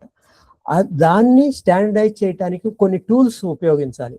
అంటే పాఠ్యపుస్తకాల రచనలో ఈ టూల్స్ అన్ని తెలిసినటువంటి వ్యక్తులు ఉండి సరైనటువంటి నిర్మాణం. అయితే అప్పుడు నల్గొండ జిల్లా భాష లేదు, నాకు కరీంనగర్ జిల్లా భాష ఉందని చెప్పేసి ఒకళ్ళు ఫీల్ అవ్వచ్చు. మీరు అన్నది చాలా ఇంపార్టెంట్, ఉపమాండలికాలకు సంబంధించింది. యాక్చువల్లీ యాస ప్రతి 2 యోజనాలకే మారుతుందని చెప్తారండి. 2 యోజనాలంటే 16 మైళ్ళు కావచ్చు, మారుతూ ఉంటుందండి. కానీ ఆ 2 యోజనాలకు మధ్య సరిహద్దుల్లో ఒక కామనాలిటీ ఉంటుంది. ఇది కూడా తెలిసినటువంటి, అంటే దాన్ని ఏమంటాం, మధ్య మార్గం అంటాం కదా. ఈ మధ్య మార్గాన్ని అనుసరించాల్సి ఉంటుంది. అందుకని అక్కడ భాషకి సంబంధించినటువంటి అన్ని కోణాలు తెలిసినటువంటి వ్యక్తులు పాఠ్య ప్రణాళికలో పాఠ్య రచనలో కూడా ఇన్వాల్వ్ అయి ఉండాలి. ఇది జరిగింది. ఆ మొదటి రవ్వా శ్రీహరి గారు లాంటి వాళ్ళు పెద్దవాళ్ళు ఉన్నారు. వాళ్ళు మనం ఇప్పుడే అగ్రెసివ్గా వెళ్ళొద్దు, స్లోగా వెళ్దామని చెప్పేసి వెంటనే తెలంగాణ పూర్తి మాండలికంలోకి వెళ్ళలేదండి. కంటెంట్ పరంగా, అట్ ద సేమ్ టైం భాషా పరంగా. తర్వాత రాను రాను నెమ్మదిగా వెళ్తారేమో చూడాలి. అట్ ద సేమ్ టైం అందరికీ, అంటే ఆంధ్ర ప్రాంతంలో ఉన్న వాళ్ళకి, రాయలసీమ ప్రాంతంలో ఉన్న వాళ్ళకి కూడా కమ్యూనికేట్ చేసుకునేటువంటి శక్తి తర్వాత పెంపొందించుకోవాలి. వాళ్ళు మొదట్లో లేకపోయినా తర్వాత అయినా పెంపొందించుకోవాలి. ఇది గ్రాడ్యువల్గా జరగాలన్నమాట. మొదటే తమకు తెలియని భాషలో చెప్పొద్దు అని. అందుకనే గుగి గురించి మాట్లాడుతూ మనం మన పాఠశాలల్లో 2వ లాంగ్వేజ్ నేర్చుకుంటున్నాము, తెలుగే నేర్చుకున్నాము. ఉదాహరణకి ఒక 15 సంవత్సరాలు 20 సంవత్సరాల క్రితము తెలంగాణలో పాఠ్యపుస్తకాల్లో 1వ తరగతి 2వ తరగతి విద్యార్థి నేర్చుకున్నది తెలుగే, కానీ అది సెకండ్ లాంగ్వేజ్ తెలుగు. అతనికి ఫస్ట్ లాంగ్వేజ్ తెలంగాణ. అతను నేర్చుకున్నది ప్రామాణిక భాష, సెకండ్ లాంగ్వేజ్ నేర్చుకున్నాడు. దీన్ని ఈ అంతరాన్ని తొలగించడానికి నిరంతరం ప్రయత్నం జరుగుతూ ఉండాలన్నమాట భాషకు సంబంధించి. నేను నా పరిశోధన తెలంగాణ మాండలికంలో వచ్చినటువంటి కథల గురించి అప్పుడు పరిశోధన చేసేటప్పుడు భాషకు సంబంధించినటువంటి డైలెక్టాలజీ అని మనకి డెవలప్ అవ్వలేదండి. అసలు తెలుగులో మాండలిక శాస్త్రం డెవలప్ అవ్వలేదు. మాండలిక శాస్త్రం డెవలప్ కాకపోవటం వలన భిన్న మాండలికాల మధ్య ఉండాల్సినటువంటి సమన్వయము ఇదంతా జరగలేదు. విశ్వవిద్యాలయాల్లో, నేను అన్నది ఇందాక, విశ్వవిద్యాలయాల్లో జరగాల్సినటువంటి పరిశోధనలు భారతంలో ఆవు కాదు, రామాయణంలో పిడకల వేట కాదని సరదాగా అన్నాను కదా, జరగాల్సిన పరిశోధనలు ఈ దిశలో జరగాలి. ఆధునిక భాషగా మనం ఎలా అభివృద్ధి పరచుకోగలము, పిల్లలకు పాఠ్యాంశాలు ఎలా ఉండాలి, 1వ తరగతి నుంచి విశ్వవిద్యాలయంలో పిహెచ్డి వరకు ఎలా ఉండాలి, 1960 వచ్చే వరకు కూడా ఇంకా గ్రాంధిక భాషలోనే మన పరిశోధన గ్రంథాలన్నీ ఉండేవండి, వాడుక భాషలు లేవు. తెలంగాణ ఉద్యమం జరుగుతున్న రోజుల్లో పత్రిక భాషలో తెలంగాణ ఉండాలి, నమస్తే తెలంగాణ ఉందనుకోండి, అందులో భాషని తెలంగాణ భాషలో నడపాలని పత్రికని ట్రై చేశారు. అల్లం నారాయణ అన్నాడు, ఎలా రాయాలో తెలియట్లేదు నాకు అన్నాడు. అల్లం Narayana champion of Telangana movement and Telangana language, Telangana journalism. ఆయన తెలంగాణ భాషలో పత్రికను ఎలా నడపాలో తెలియట్లేదు అన్నాడంటే, ఎందుకంటే ఆయన చదువుకుని వచ్చినటువంటిది తెలంగాణ తెలుగు కాదు, ఆయన చదివింది ప్రామాణిక భాషలో. అది 2 జిల్లాల 2.5 జిల్లాలకు చెందినటువంటి భాష. ఇప్పుడు నేను కంపల్సరీగా స్థానిక భాష పాఠ్యపుస్తకాల్లోకి ఎక్కాలి. అలాగే ఇతరేతరమైనటువంటి ప్రాంతాలకు చెందినటువంటి భాషలు కూడా సైమల్టేనియస్ గాను లేకపోతే పై స్థాయిలోకి వెళ్ళిన కొద్దీ నేర్చుకోవాలి. అప్పుడు అన్ని ప్రాంతాలకు సంబంధించినటువంటి కొడవటి కంటి కుటుంబరావు ఒక మాట అంటారు, తెలుగు వారికి ఉమ్మడి భాష ఏర్పడలేదు ఇంకా అంటారు.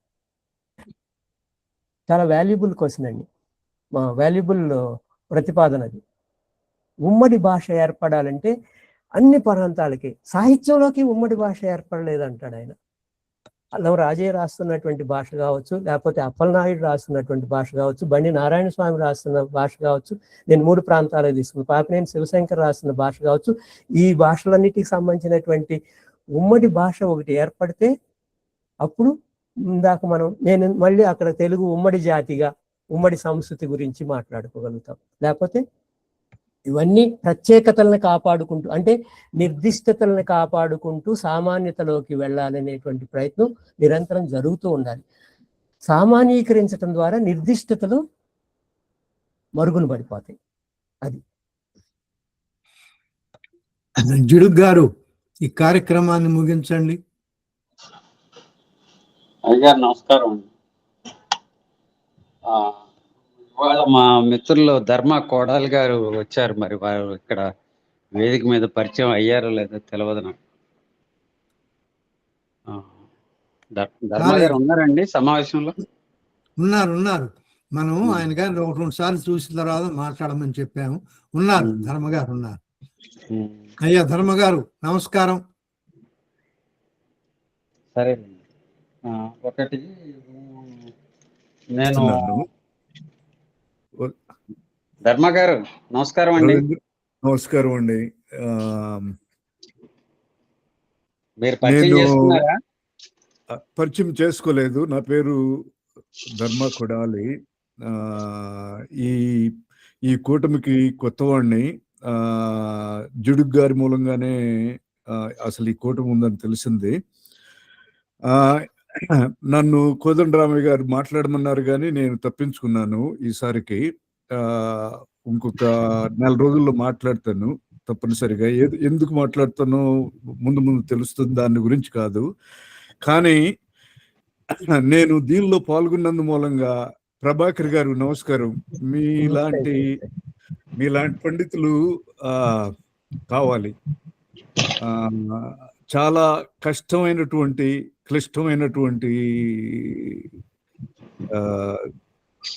దాని మీద చక్కగా దాన్ని చాలా తక్కువ లెవెల్లో మొదలుపెట్టి దాన్ని అంచెలంచెలుగా దాన్ని పేర్చుకుంటూ వెళ్ళి దాన్ని ఎలా సంయుక్తం చేయాలో, ఎలా సమ్మరైజ్ చేయాలో చక్కగా చేశారు. ఎక్కడెక్కడ లోపాలు ఉన్నాయి, ఎట్లా ఇది చేయాలనేది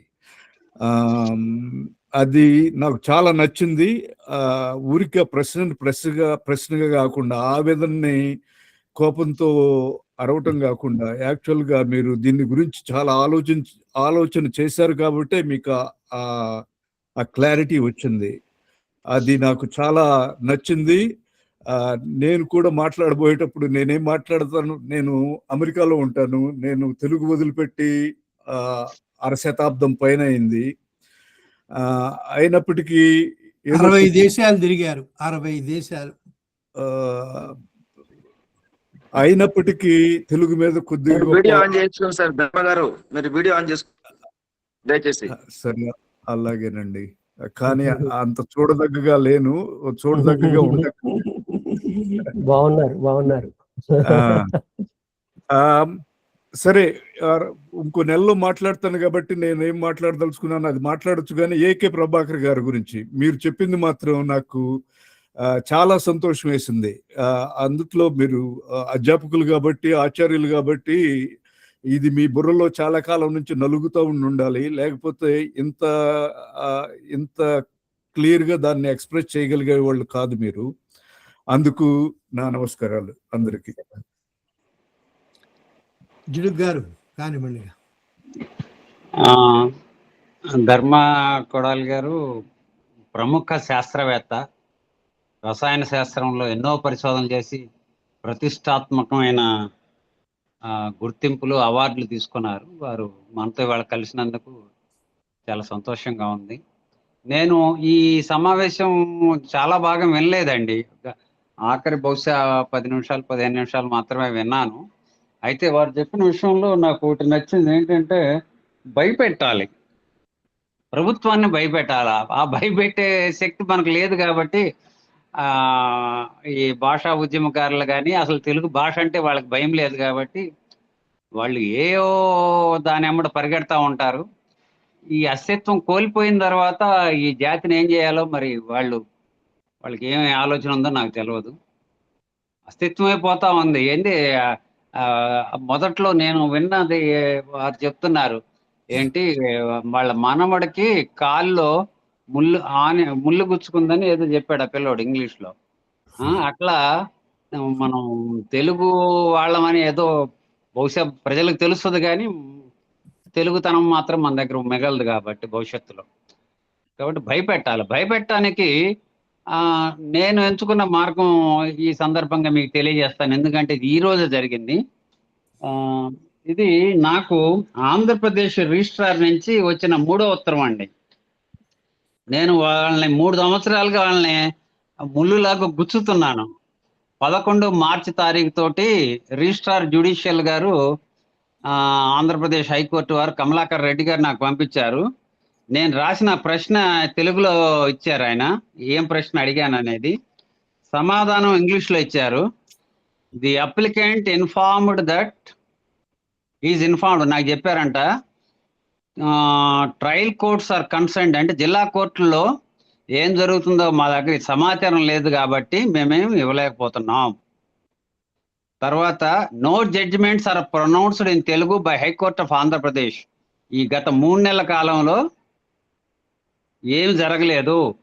అటు జిల్లా కోర్టులో ఏం జరిగిందో తెలియదు, హైకోర్టులో ఏం జరగలేదు అని రిజిస్ట్రార్ గారు ఇచ్చారు. పైగా ఆయన ఏం చేశాడంటే, 3వ సారి కాబట్టి ఇటు మాటికి నన్ను గుచ్చుతున్నాడు కాబట్టి ఆయన ఏమనుకున్నాడేమో, the applicant if aggrieved is at liberty to prefer an appeal before appellate authority. నేను చేసిన పనులు ఆయనకు నచ్చకపోతే నాకంటే పై ఆఫీసర్లకు పంపించుకోవచ్చు తర్వాత అని ఆయన చెప్పారు. అంటే ఏదో ఒకటి వాళ్ళని భయపెట్టాలా. భయపెట్టడం ఒక మార్గం, రెండోది అభినందించాలా. ఉదాహరణకి గత వారం నుంచి నేను 2 రాష్ట్రాల మాతృభూమిలోని కళాశాలలు, పాఠశాలలలో ఎవరైతే మాతృభాషా దినోత్సవం ఫిబ్రవరి 21న జరిపారో వాళ్ళందరి సమాచారం పత్రికల్లో వచ్చింది. నేను సేకరించి ఒక చోట పెట్టుకున్నాను.